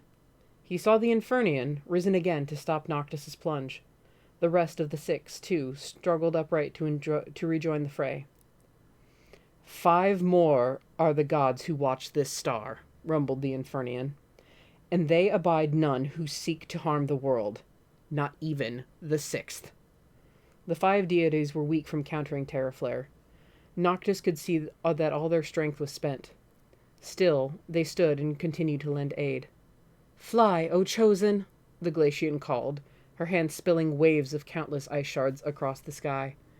Noctis warped from one to the next, once more approaching the Draconian to strike. It was a pattern he repeated over and over. Strike at the vast deity, a leap back to safety, then up the icy steps again. When the Draconian swung one giant arm to knock away the ice, the Hydrian swooped in to carry Noctis back up. When Noctis struck again, his blade found home together with bolts of judgment issued from the Fulgarian staff. The Archaean's great fists served as shields to drive back the Draconian's counterattacks, and a whirl of hellfire enveloped the Draconian's lustrous black mail in searing tendrils of flame. The Glacian unleashed a new wave of ice shards for Noctis to climb. He attacked relentlessly together with the power of the 5 gods. Again and again he executed a sequence of swings, thrusts, and warps. His fatigue mounted, but never did he waver in the assault. Everything I have, he told himself, the mantra already repeated in his mind more times than he could count. Nothing would be held back. Finally, the Draconian seemed to falter under the incessant assault. There was a loud, sharp sound, and a crack traced its way across the god's mask. This was their chance. God of fire and goddess of ice, Noctis called. Lend my blade fury! Gelid wind and infernal flame wrapped Noctis's glaive with redoubled power. When the blow connected with the Draconian's mask, the crack snaked from one edge to the other. The mask was broken and falling away with a terrible shrieking noise of rent metal. Noctis saw the face behind it and froze. At first, the only word he managed to utter was, "How?"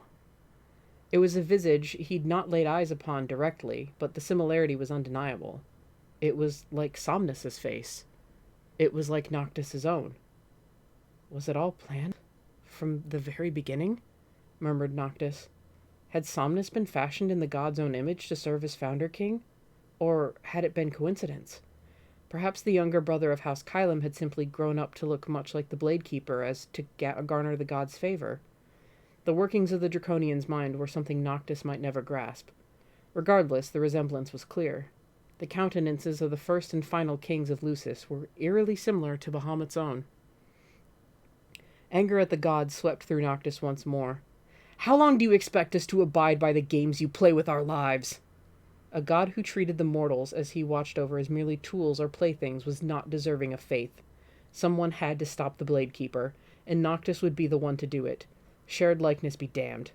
He lifted his glaive high and rushed in.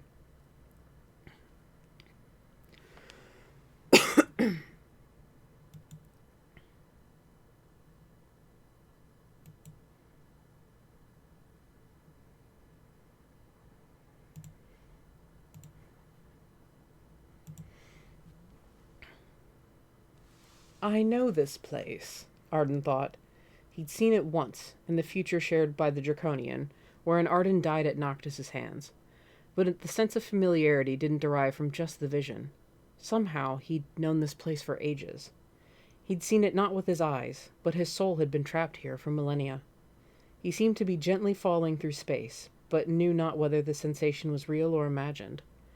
Before his eyes floated the Draconian, the one that existed here in the world beyond. Begone. This is no place for the accursed to tread. Believe me, said Arden, of that much I am painfully aware. He clenched the hand wearing the ring into a fist, and slowly and deliberately held it forward. The world before his eyes wavered as the 13 kings of yore shimmered into view. 12 hovered in formation. The last was at Arden's side in a silent gesture of fraternal support. Who could have seen a day when I'd ask you for aid? Arden said. My sword is yours, Arden. Today we fight as brothers. Arden. They'd still been taking turns at chess when Somnus last called him by name. 2 boys so inseparable that they spent a day apart invited jests of impending rain from the clear sky. Brothers. Today we fight to end it all. Their childhood rapport, their contesting ideals, the hatred in the wake of betrayal. All of it would be gone. The power of kings flowed into Arden via the ring. Then, in a burst of light fierce enough to rend Arden's soul, the 13th shot forth, converging into a spear-point thrust, an arrow flying true, a savage bullet lusting for the heart. They ripped into the Draconian's armored chest with such force that by the time the god flinched, the battle was already won. Perhaps it had all occurred in an instant, too quickly for Bahamut to react. Or perhaps on this side, souls were simply unable to twist and dodge as freely as desired. Insolent fool. With the death of the Blade Keeper comes the loss of the crystal. All of the 6 shall fall. Why persist in this fatuity? You ask, as if I give a damn, came Arden's labored response. Let the gods perish. Let the inconsequentious crystal break into 1,000,000 pieces and Arden's soul with it. Naught else mattered. As if this isn't what I've wanted all along. Consciousness was fading along with his soul. Next he would shatter, and soon after, the shards would vanish into nothing. Arden knew and welcomed his fate. Even if every memory of his existence should disappear forever, all the better. Nay, my love, even if all others forget your name, I will always remember. Arden flinched. Era, is it truly you? Another illusion. Surely it must be. Another product of his wretched imagination. But whatever false or true, at least Era was here before his eyes. He once more admired her golden hair, fluttering in the breeze, and gazed into her eyes the color of the sea, the loveliest color he'd known in all his days. Oh, Era, he told her, pray be with me always. And in that final moment of existence, as his soul crumbled to dust and began to disperse, Era spoke, and Arden heard her.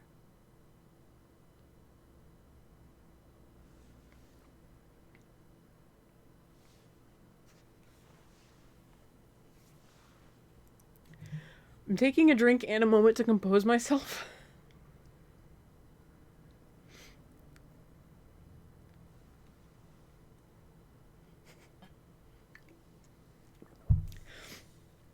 Yeah, chat screaming that they're sad. Yeah. When did you ever think you'd be sad about this garbage trash band that you used to hate, and you made me upset when you said that? Oh, man. It's not over. You can't just think about happy things yet. I didn't even cry the first time I read that, but now reading this out loud, That actually makes me really sad. Oh my god. I cried later. I cried at the epilogue, which we're nearly at.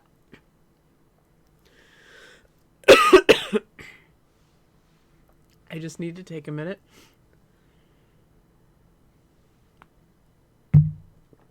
Oh, damn it, 15.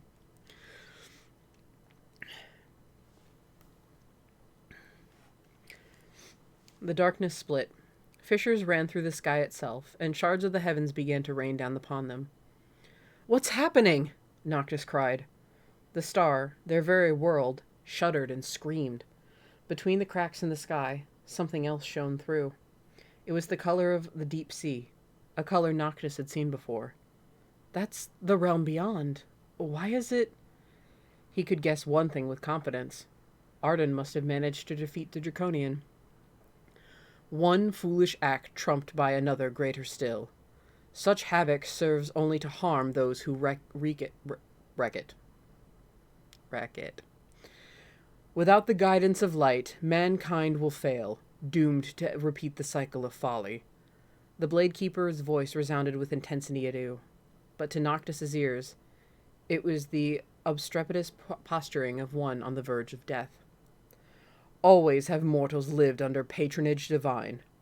Though guided by light, they war among themselves and defile the star. How could mortals hope to survive alone in a godless world? If divine patronage meant man was subject to destruction at a god's whim, then they were better off without it.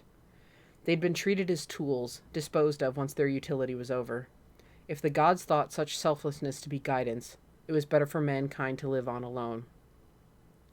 Noctis looked up upon the Blade Keeper and said, "We may be foolish and repeat our mistakes, but we do not stand still.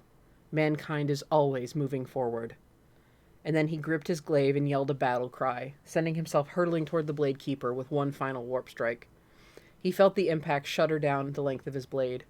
A crack snaked its way along through the god's armor plating as in the mask before.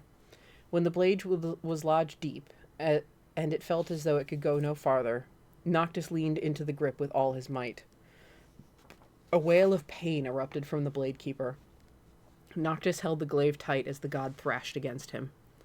And suddenly, the sword was free, and the Blade Keeper was fading, his mammoth form breaking apart into countless tiny fragments.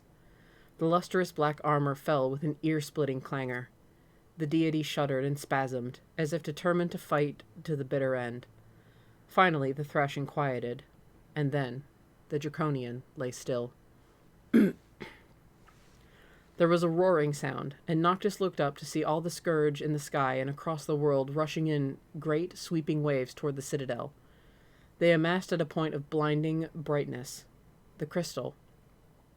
As the crystal drew in the darkness and shed its blue light, the citadel began to shake violently. "This whole thing's gonna fall," Noctis muttered. The shaking grew more violent still. Noctis saw his companions in Lunafreya down on the jagged expanse of the courtyard. If the citadel fell, they'd have little chance of survival. Even if the citadel stayed afloat, the intensity of the vibrations might send them flying off the side. He had to act quickly. "God of Earth, lend me your strength!" called Noctis. The darkness continued to flood into the crystal like a foul current.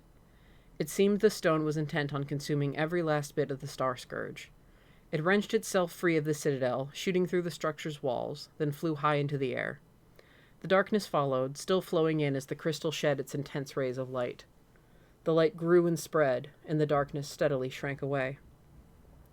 Then at the moment when all darkness and light had become one, the crystal shattered. Particles of darkness and shards of light scattered together throughout the sky, then melted away into nothingness. The border between this world and the beyond trembled, grew thin, and then vanished altogether. With another great shudder, the citadel started to crumble. The walls, floors, ceilings, and stairways were being ripped apart into a rain of debris that hurtled towards the earth.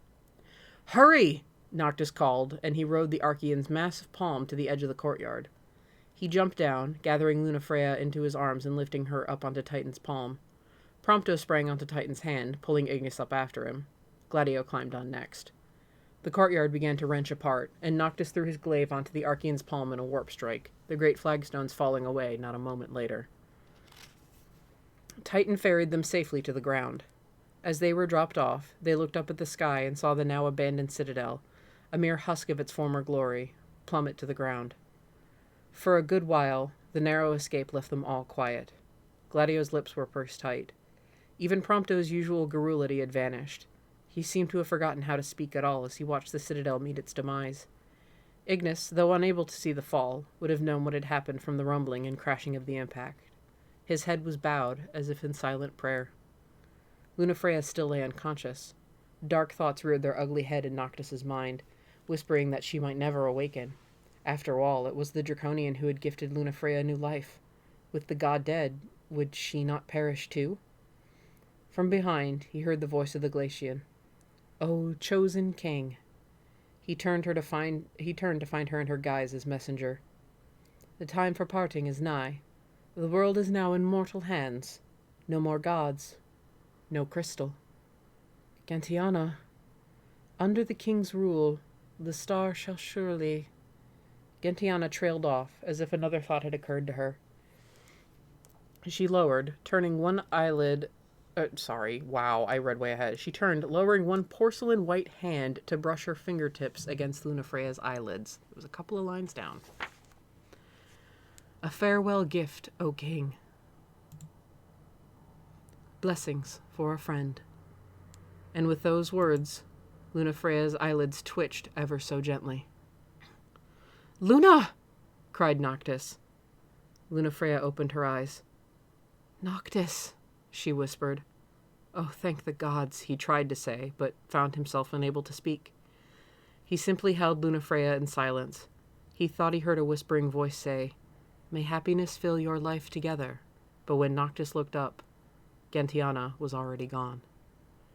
In Tenebrae, the messenger had once told a young Noctis that it was heartening to see future king and oracle enjoy such familiarity. The messenger had smiled as she had said the words, and he could still remember her gentle eyes upon him even now. "Thanks, Gentiana, for everything."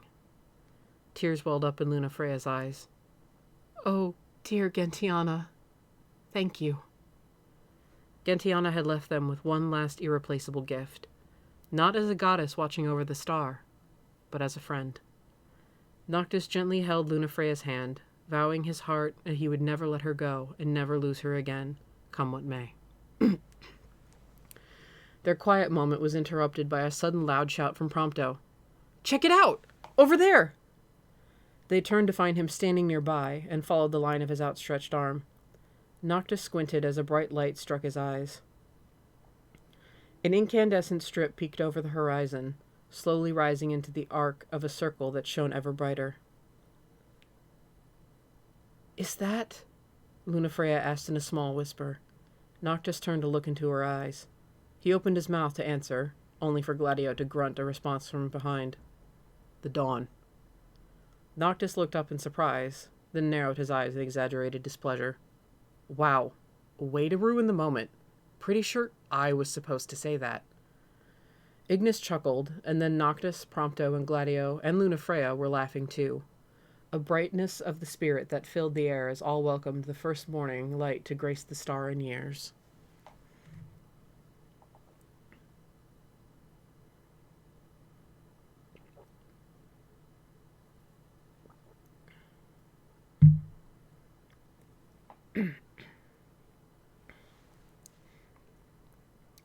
ME 760... Unknown. 760 something. Darkness has departed, and dawn again shines upon the world. The Six and Crystal are no more. The two realms have become one, and the mysterious powers once bestowed upon mankind have ceased to function. The once grand expanse of Insomnia is now an immense crater in the ground. The Crown City's loss is softened, if only slightly, by its long years spent abandoned. No loss of life accompanied the devastation. Efforts to rebuild it have yet to materialize, hindered by the city's remote location and connection to the mainland by means of a single bridge.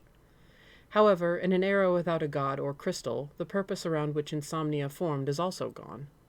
For the time being, the recovery of Eos's other regions is more pressing. and maybe decades hence when buildings stand again in insomnia and people fill its streets. Even then, the shape the city takes will likely bear little resemblance to the crowned city of the kingdom of Lucis. At one edge of Insomnia's crater are remains of the citadel.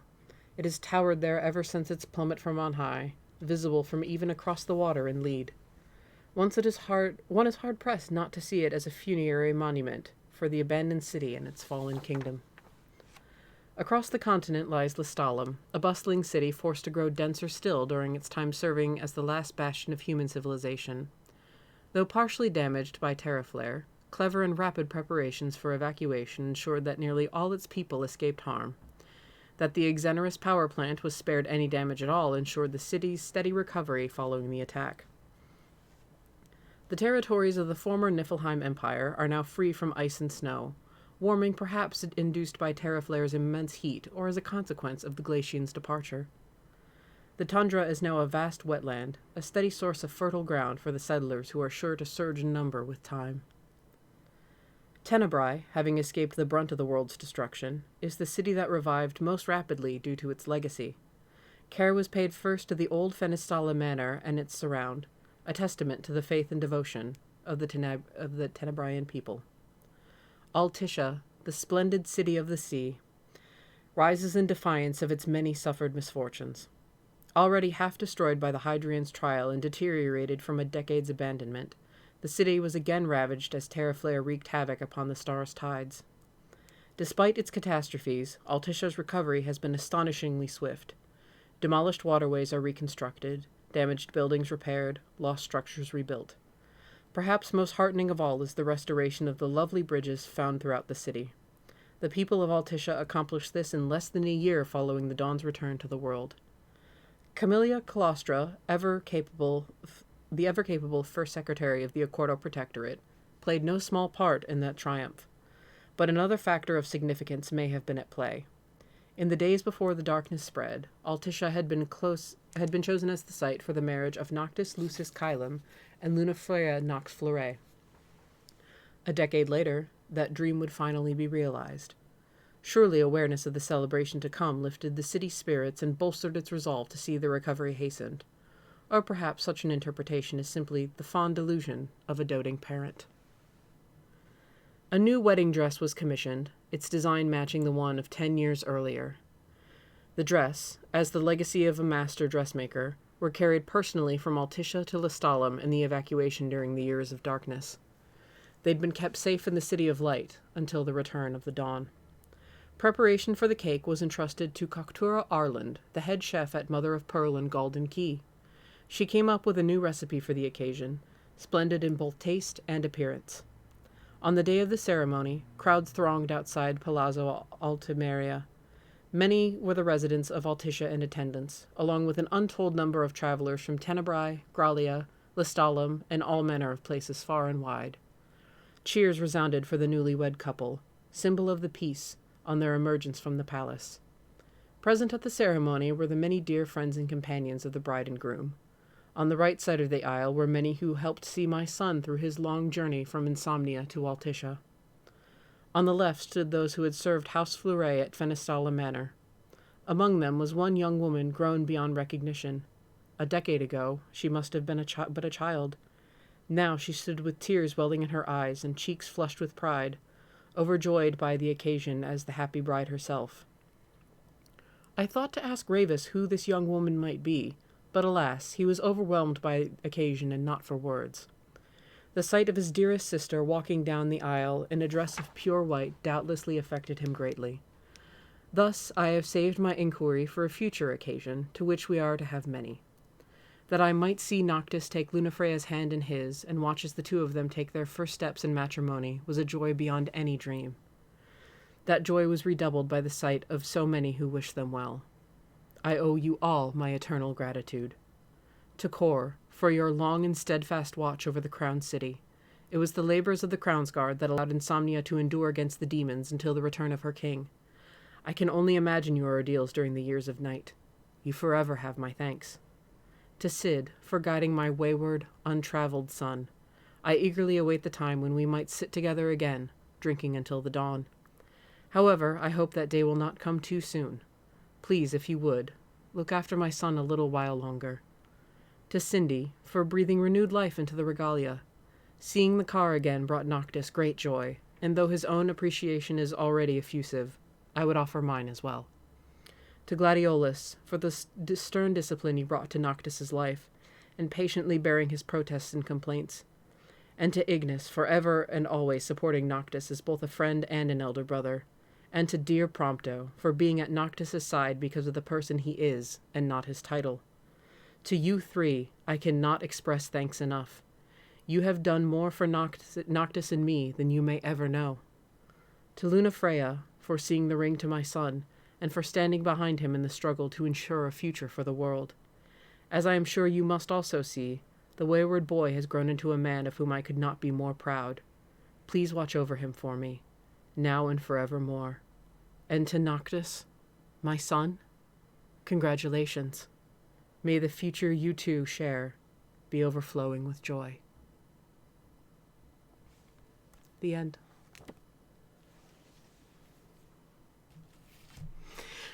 And here come the tears again. Fuck.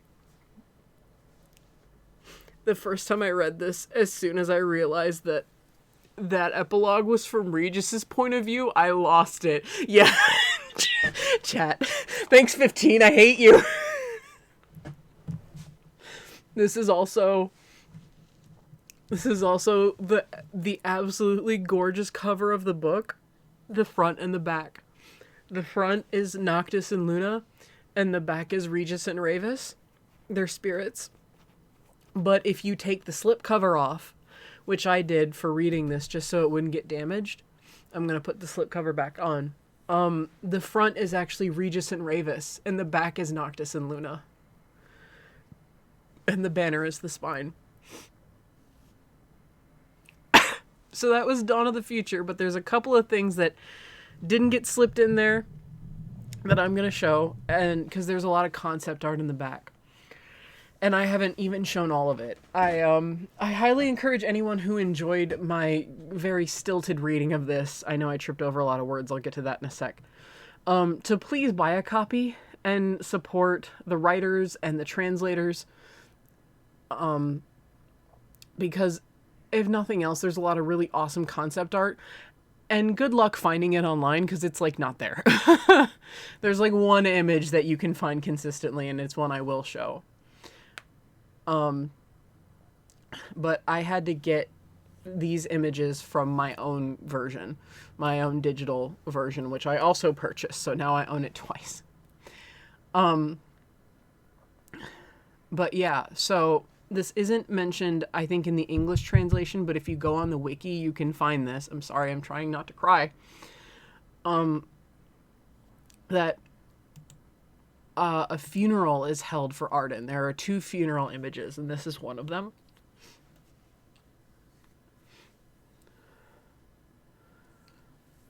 So it's being held for him in Altissia. You can tell by the background. Luna's outfit actually looks amazing. I really like that. Because it kind of shows that she shed her duty as Oracle completely, and she's just Noctis's queen. I really like Luna and Nox colors. But the wiki does say that Arden, Noctis and Luna both recognize Arden, and here's the second funeral image. It's Luna, and there's Arden's hat, because that's all that remains of him. And Scylla Blossom from Tenebrae. But you can see Noctis standing in the background. You can see Gladio on the left. You can see Ignis's glasses on the right, so Prompto's back there too somewhere. But, yeah, they held a funeral for Arden, on Luna's insistence, I believe. And, they changed history to make sure that everyone knew that Arden Lucis Kylum was the founder king. You can find that on the wiki. That's not something that is explicitly stated in the book. I don't think they could put it in the translation. I don't think they could fit that in with Regis's translation, but it is on the wiki that he is officially recognized now.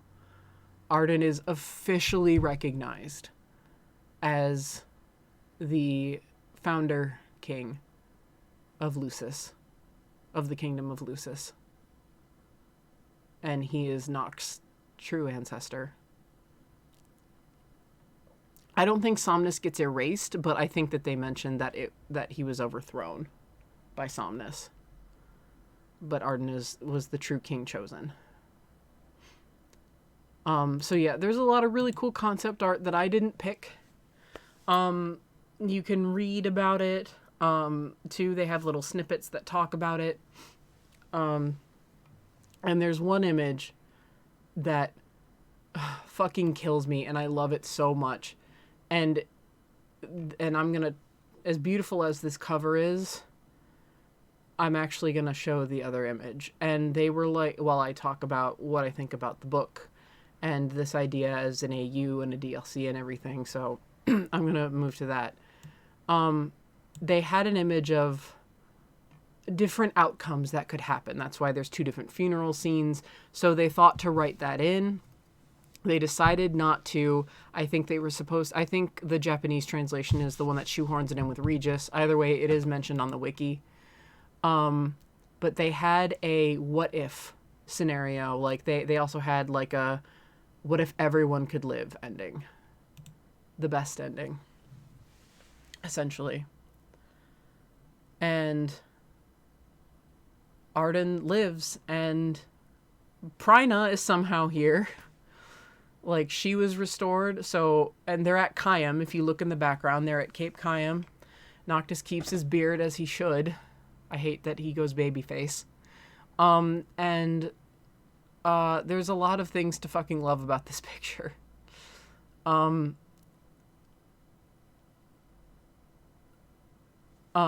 Noct and Luna have 2 kids.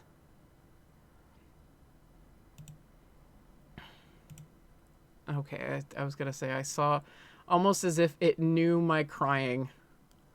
My my upload speed like dropped to 0, and I was like, don't you dare, you fucker. Arden lives as the uncle. I mean, he's obviously they decided he was too mad to ever really know peace like this. But, yeah, Noctis and Luna have 2 kids. And, Prompto, also notice, isn't wearing his band. So he's not ashamed of his barcode anymore. Because that was something that never disappeared. Prompto always had that problem. Even in late game, Prompto even admitted he's just better at hiding it. He still has problems, you know? I don't blame him. But he still has his imposter syndrome. It appears that Iggy has his sight back. It doesn't look like there's any scars, but he could also just be wearing regular glasses. It's not that much detail. But yeah, this image is so pure to me. Also just because I love to think of Arden as the crazy uncle who's a wino. And he actually does enjoy wine. It's canonical. I just didn't get that conversation with Verstale. But it is canonical. He actually does enjoy wine. So, yeah, I like him as the crazy hobo trash wino uncle. So I think this would have made a really solid DLC.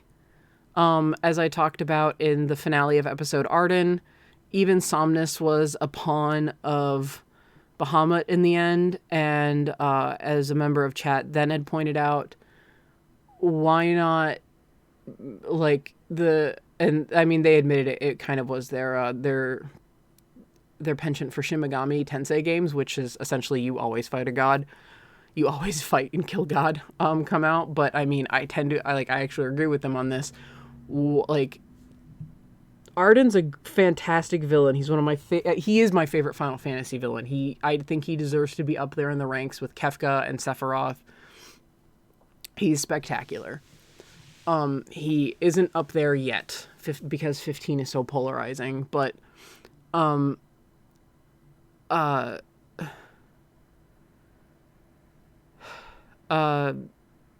fucking shit. Oh, the fact that they didn't the fact that the game didn't really acknowledge that Bahamut played everyone in episode Arden. Not in the actual game, but in episode Arden. The fact that that didn't acknowledge that the Bahamut played them was that is a bit of a weak point of it for me. Again, him fighting fate in this seems far more natural because it makes him more powerful and it forces Bahamut's hand, whereas him fighting it in the idea of canon, which is how the game had to spin it because it was the only one that was anything close to being finished, was more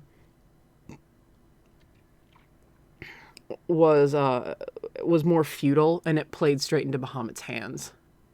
Arden didn't make himself anything bigger to be reckoned with. It was just something to tie up the loose ends. As for what I said, I think this would have been a pretty solid DLC.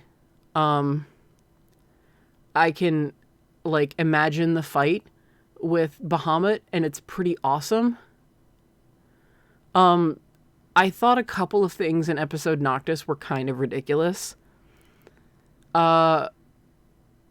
One, just due to meminess, due to the fact that this is a meme. Arden yelling, "Come at me, Somnus." It's quite literally Arden yelling, "Come at me, bro." And I was like the first time I read that, my mind immediately jumped to it. My mind immediately jumped to "Come at me, bro," because that's literally what he's saying. And I was like, localization team, you know the memes. Squeenix knows memes. They know references. There are so many references to pop culture in 15. It's fucking insane. You have Star Wars and Star Trek and everything. Those are the two I can immediately think of to mind. Harry Potter, they know pop culture. They know memes. So I'm just the translators for this book, I was like, you could have said something else instead of "Come at me, Somnus," Arden screaming, "Come at me, Somnus." But the one that gets me is Bahamut looking like Noctis and Somnus. I'm like, that's a bit much for me, to be quite honest, because it's there's no point. There really is no point, except for Noctis to think about, well, why? The Draconian surely has weird machinations, or he surely has really weird thoughts about this. I sure don't know, it's not anything it adds nothing to the story. To me, Bahamut having the same face as Noctis and Somnus adds literally nothing to the story. Except that only one of them isn't a fucking asshole. So, only one person with this face isn't a fucking dick. That's the only thing it adds to me, the story to me, and it's just well. A more interesting theory I actually thought of while I was reading it would be that Bahamut kind of reflects the face of who is looking upon him, almost. No one can truly see what he looks like. He is just a reflection of who actually sees him, because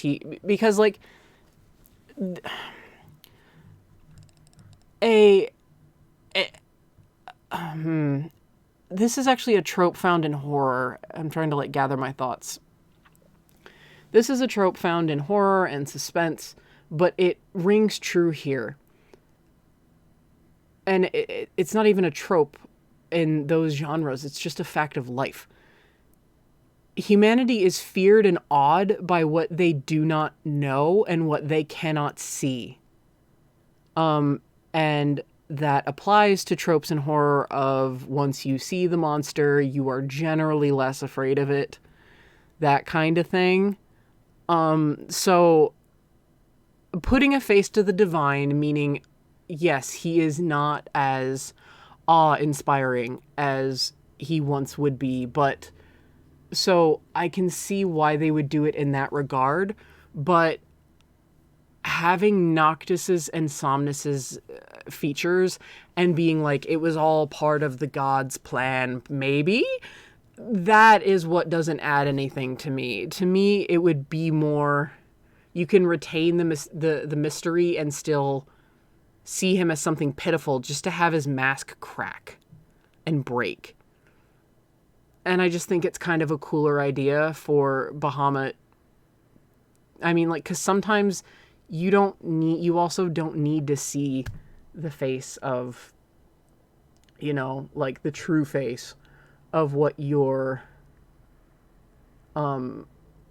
going up against to be able to defeat it.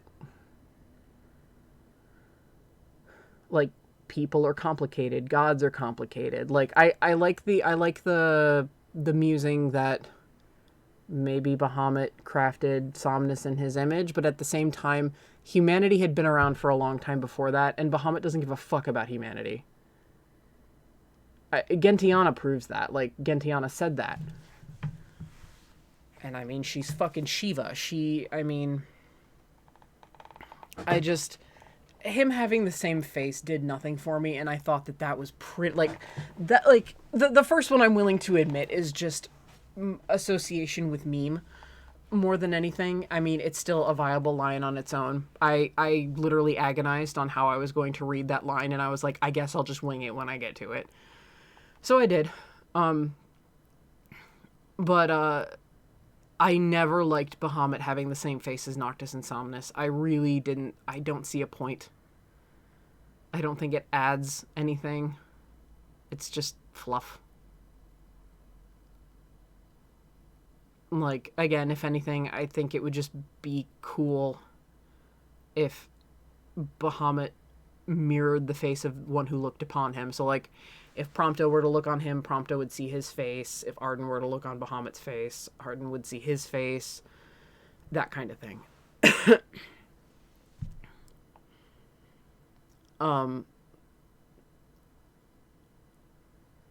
So yeah, there were a couple of silly things in episode Noctis, but I mean, overall, I can, like, see in my mind the final battle with Bahamut, like, using all the gods, and having them help him was so fucking cool. Like, Noctis actually getting to work together with Ifrit was so cool.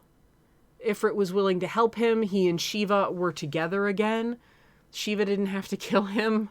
Like, they were able to be together for a short time again. The parallels of the death scene, I kind of wish that they hadn't called it out. Like, the parallels of Noct and Luna kind of resigning herself to, this is going to be my fate once again to die, but I must tell Noctis everything I can.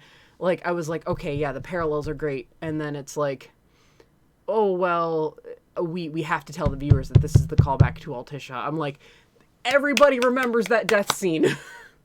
Everybody remembers her dying. You don't need to tell us that. You don't need to do that. You don't need to say it was Altisha all over again. That is actually pretty poor writing. Treat your viewers with some intelligence. Let them draw the parallel. Don't explain it. That is absolutely explaining. That is telling and not showing. You showed us and then you told us, and that's where it fell flat. So, I mean, but overall, episode Noctis is really solid. There's not one I dislike. If anything, I'm a little upset that it took all the way to get to episode Lunafreya for, like, the plot to drop, like, the plot of the whole book. Of, like, Bahamut is the villain. Like, we get the seeds of it sown in the first thing with episode Arden, but we'd already played through episode Arden. We already know Bahamut's a dick. So, I feel like we needed a little bit more than Bahamut's a dick. But I think this would have been a really solid DLC series, and I'm really sad that it didn't come out. I would have had a lot of fun with it. A lot of these lines, I would have loved to hear the voice actors. I would have loved to hear the voice actors act out. Um, I mean, who knows? Maybe I mean, because at the one of the last Kupo cons before the pandemic, the Chocobros read the un the prologue that was never officially translated into English. It's just like a series of shorts. They read them like in character with like and cosplaying as their characters. And I think I've mentioned that before, actually. So I'm wondering if in future Kupo cons, they'll read excerpts from Dawn to the Future. That would be really, really cool, considering this book was released in 2020. Episode Arden came out in 2019. This was translated by the way, Jun Ishima is the author, and he, I believe, authors 2020 Stateside. Okay, yeah. Thank you, Maud. Thank you. I wasn't going to look that. I was actually going to look in the, me being the fucking nerd I am, I was going to look in the book where you're properly supposed to, where they teach you to look in, like, grade school to, like, give credit, but they don't have that. It's probably on the inside of the dust jacket, which is sitting over on the other side of my room right now. But yeah, it was written by Junishima, and I believe he has written pretty much all of the Final Fantasy novels. Like the 2.7 ones that have been translated stateside, The Kids Are Alright, A Turk Side Story, and the other one, which takes place post-7 and pre-Advent Children. And this was translated by Stephen Kohler, and it was made real thanks to the Final Fantasy 15 development team. I think overall, for a skeleton, especially for later episodes, Lunafreya and Noctis, they turned a skeleton into a really solid book. I think they did a really good job. A couple of gripes I have about the book, constructively, like as a writer, some sentences are very long-winded. I say this as someone who has a tendency to write long-winded sentences. I have to remind myself that to keep pacing and to keep your reader intrigued and to keep their eyes from glazing over, you can write longer sentences, but you have to spruce it up and intersperse shorter sentences in it. And this is just kind of like a general writing tip. And I've heard it from famous authors, and I've heard it from writing camps. Yes, I attended writing camps. And like it stays true in things like sales letters as well. So it isn't just, writing books. It's just a general writing rule. So, I mean, I'm someone who tends to write really long sentences. I love semicolons. Like, most of my sentences have semicolons in them. That tells you how long-winded my sentences are. Even then, this book is full of just, like, paragraph-length sentences, and it can be really hard to muster your way through one. I am impressed with the book's vocab. It doesn't treat you like an idiot. There were a couple of words where you heard me pause before I read them because I wanted to make sure I was pronouncing them correctly, and sometimes I likely wasn't. Because I've only run into them a couple of times while reading. My cat is now meowing and demanding into the room. So let me go do that. But yeah, the book has great vocab. It's not written simply. I would say the other ones, like the 7 novels, are kind of translated a bit more simply to read. Hang on a sec. What? Meow meow. What? Want in? You're allowed in, meow. You're allowed in. I'm done reading. She's deciding on what to do. I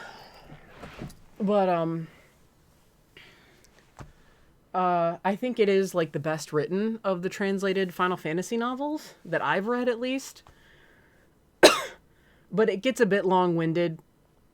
This translator definitely liked to flex his vocab, which I don't mind, but it can make it kind of inaccessible to people at the same time. some critiques I read of it that I disagree with. The parasite is just, or the scourge is described as a parasite too many times. I didn't really find that to be a problem. I don't think. I do think some metaphors were used in repetition too quickly. Like again, Bahamut's Bahamut's mask.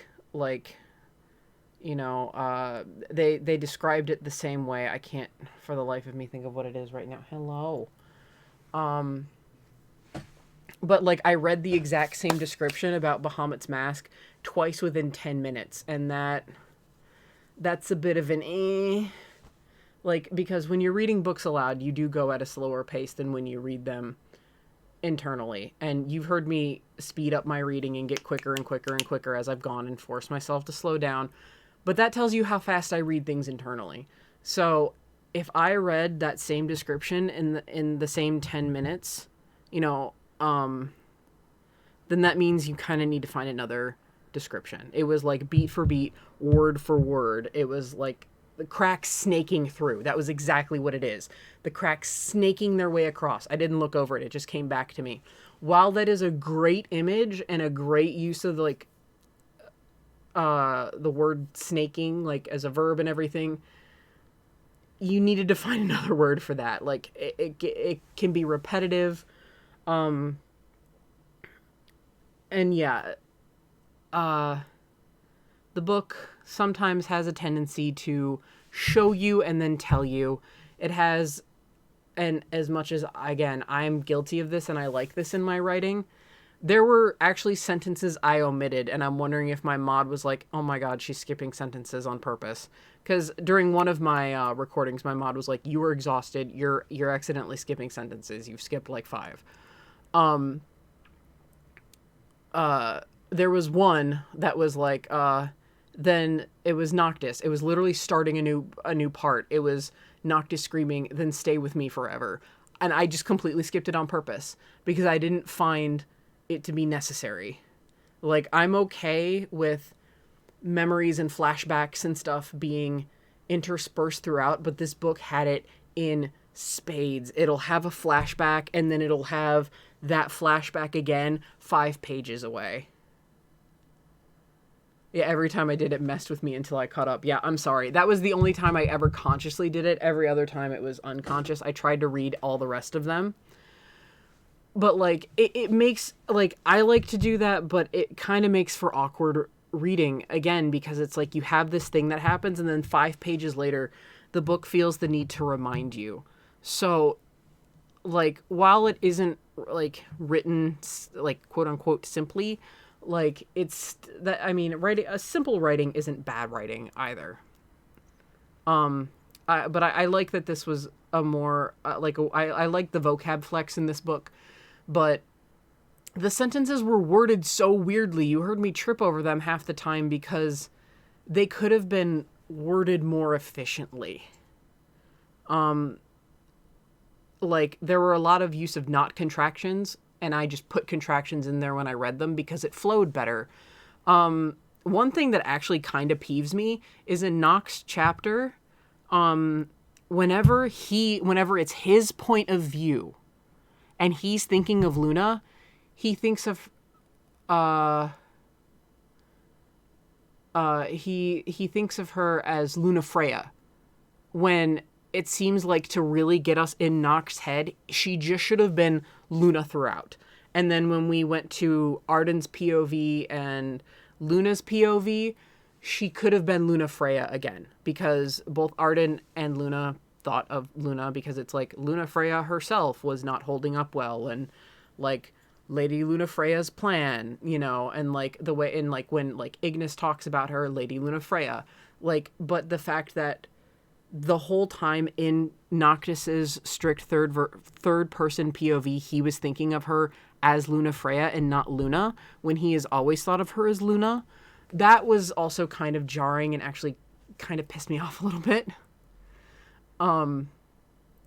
So it's it was kind of tone breaking almost for Noctis, but I wasn't going to immediately switch it to Luna. Like, with Aldercopt, they had his first name there, but I made it clear to you guys that I was just gonna, um, I stated to you guys, I was like, I can't say his first name for the fucking life of me. I'm just saying Aldercopt whenever his name comes up now. Like, I wasn't going to break immersion in episode Noctis and do that. Let's say, I will say run-on and stuff like that seems to be really common in both Japanese and Chinese. When I was starting to translate some Chinese stuff, I noticed that. I don't know, I think it's one of those things they tried their best but couldn't quite do correctly.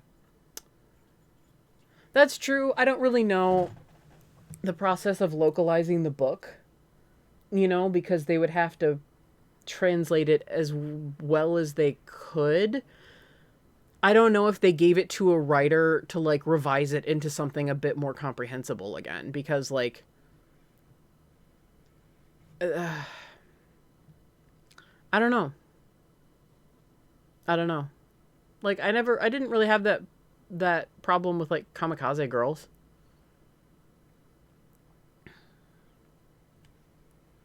And that was 100% translated. So, like, is this, like, the best thing I've ever read? No, but, like, it's a video game book. Like, even when they're American written, I remember reading the Mass Effect books. And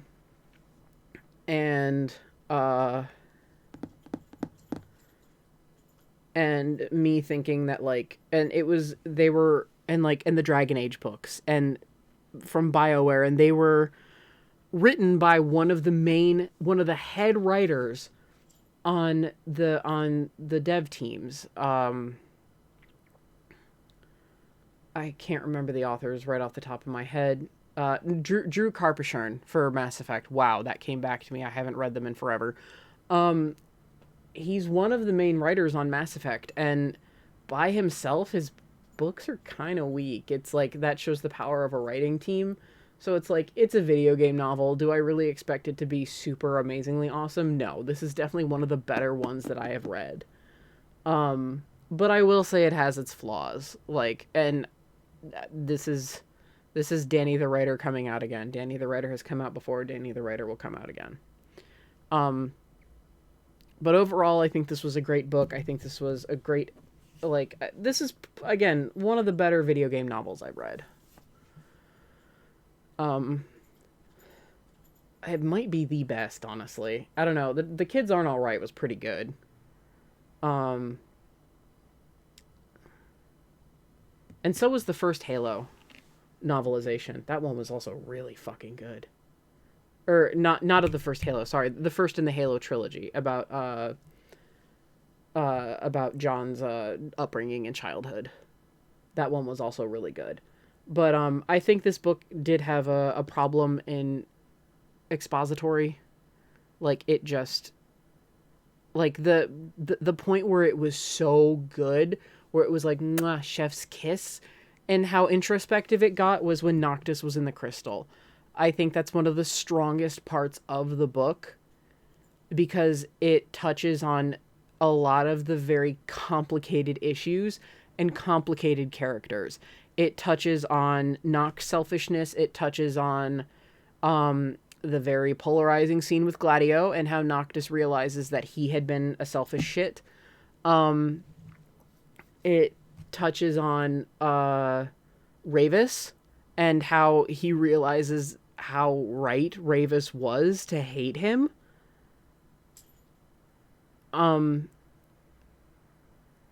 Like, it touched on a lot of, like, really powerful scenes, and, like, the idea of Noctis seeing everything that had happened, like seeing Ignis put the ring on and getting the exact quote from the game, was really powerful.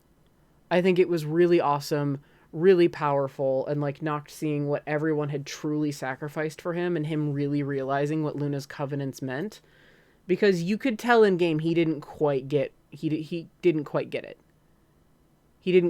that she was going to die. It was in the way that he acted and in the way that Luna acted. She was keeping that from him.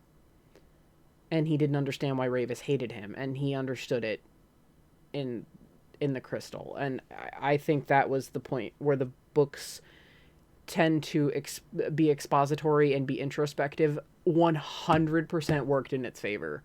That is one of my favorite sequences in the book, and it's very, very good. And yeah, Arden himself, like Arden giving himself up, is a really powerful scene, and the epilogue is a really powerful scene. Like, overall, it's really good. And I would love to hear this. I would love to hear segments of this voice acted out. I would love to hear Arden sacrificing himself out.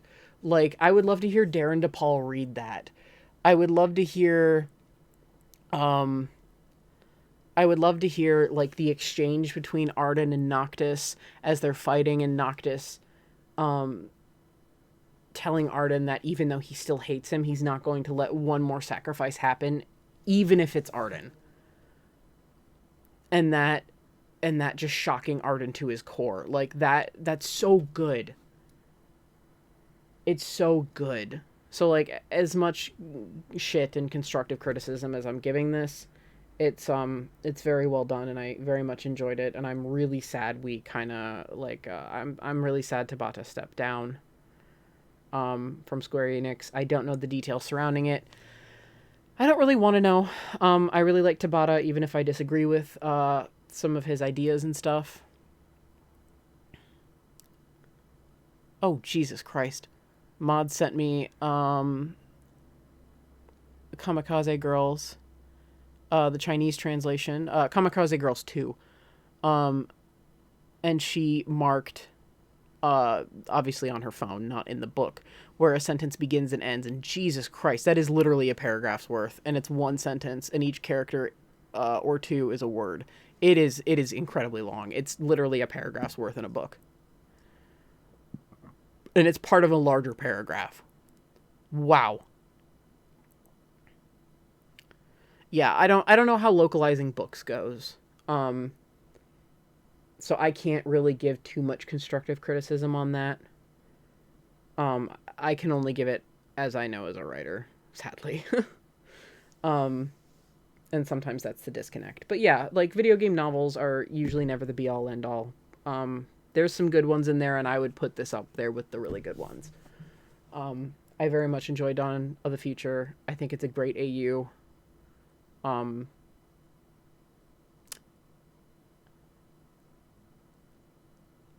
I don't know either, but yeah, I just wanted to point that out too, that it was something they probably struggled with, because holy hell. I agree, holy hell. Jesus fucking Christ. That is ridiculous. Oh, that's right. Hatham's book in Assassin's Creed 3 was also very, very, very good. That is absolutely one of the best books I've read. But that's because that was pretty much cut content from the game. They pretty much had that ready to go in game. That was well thought out and, like, just ready to fucking go, and they just chopped it out of the game. That's why that's of such high caliber, because they just had that ready to fucking go. No, I agree. I agree. Hatham's book is spectacular. When I have more room, I actually should put that on my my shopping list at least. I think I have the Kindle version of it, but when I have more space to get more books, because I have a Kindle for a reason, because I have too many goddamn books. I say lovingly. I'm a fucking bibliophile. I really am. I have so many books. And when I have more room, I should absolutely get the hard copy of the Assassin's Creed 3 book centering on Hatham, because it is spectacular. But yeah, Dawn of the Future, great. Despite all of its flaws, amazing. It's like 15. It's like the rest of 15. It's a flawed masterpiece. I'm actually sad that this is the end of 15. Like, for a while there, I was kind of feeling, like, ragged. But, like, now that I'm at the end, I'm like, damn. This is it. I still don't know where this is on my Final Fantasies. I can't say, because I really need to replay a lot of them. 10 will always be my favorite, but 15 really gets me. I think 15 is going to be up there when I can actually sort things out. I think 15 is going to be up there. I get really upset when people diss on 15. I just try to stay cool when I'm streaming. But like when people kind of hate on 15, I get upset. Because I think it's a great game. I think it's a beautiful game. I think they went with something really new, and it worked in their favor, I think. And for all the production problems it had, Jesus Christ, for all the production problems it had, it's a beautiful game. It's a beautiful series. They gave us a lot of content. I mean, the 15, like, quote unquote Ultimania, at least for international people, like, it's not the official Ultimania, but it's like the official 15 book, just came out this year. In 2021. They are finally putting it behind them 100% completely in 2021. The last content we got was episode Arden in 2019, but they still waited 2 years because they had to release Dawn of the Future last year. So there was still information they were compiling. There's still a lot that was cut that you can find. And yeah, I agree with my mod. I'm sad it's over too. I'm definitely going to need a little bit of a rest, or at least like a big palate cleanser. Mod gave me a good suggestion for a palate cleansing game, and I'm probably gonna go with that, but, yeah, it's just, that's Final Fantasy 15, guys. I had a great time revisiting it, especially because I wasn't crunched for time on revisiting it. I didn't feel like I had to get it beaten before, we went to go see a concert where they only played Apocalyptus Noctis and played trailer pits. Fucking disappointing.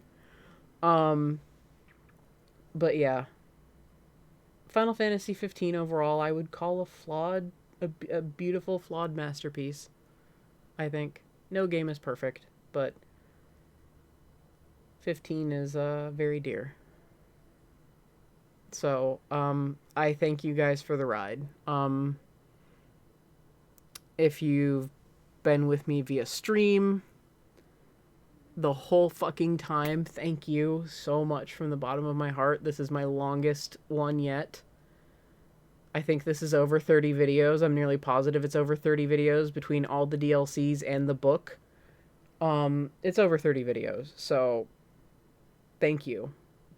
And for those of you watching this later, due to time restrictions and life getting in the way and everything, still, thank you. Thank you for coming this far. Thank you for still keeping up. Thank you for catching up. I really appreciate it. It really means a lot to me. Hey, Final Fantasy's 5th birthday is this year. It's this year, November of 2021.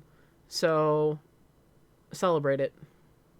If you loved this game, go out and buy it. If you liked the book and if you don't have the game already, go out and buy it. If you liked the book, please buy it. Please support this awesome AU that should have happened.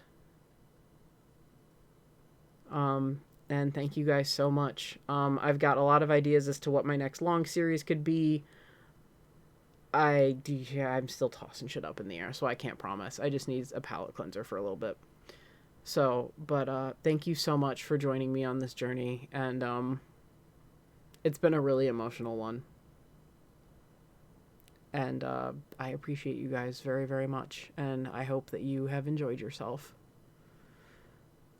And so I will see you guys next time. Keep a lookout on my Facebook and my Twitter for what I will be doing next. And if I decide that I just need a break on the next recording day, I might. I don't know. I'm still thinking about it. Don't know. Maybe, maybe not. We'll see. But yeah, so keep an eye out on Facebook and Twitter. But hey, thank you guys so much. And I will see you guys in the next series. Walk tall.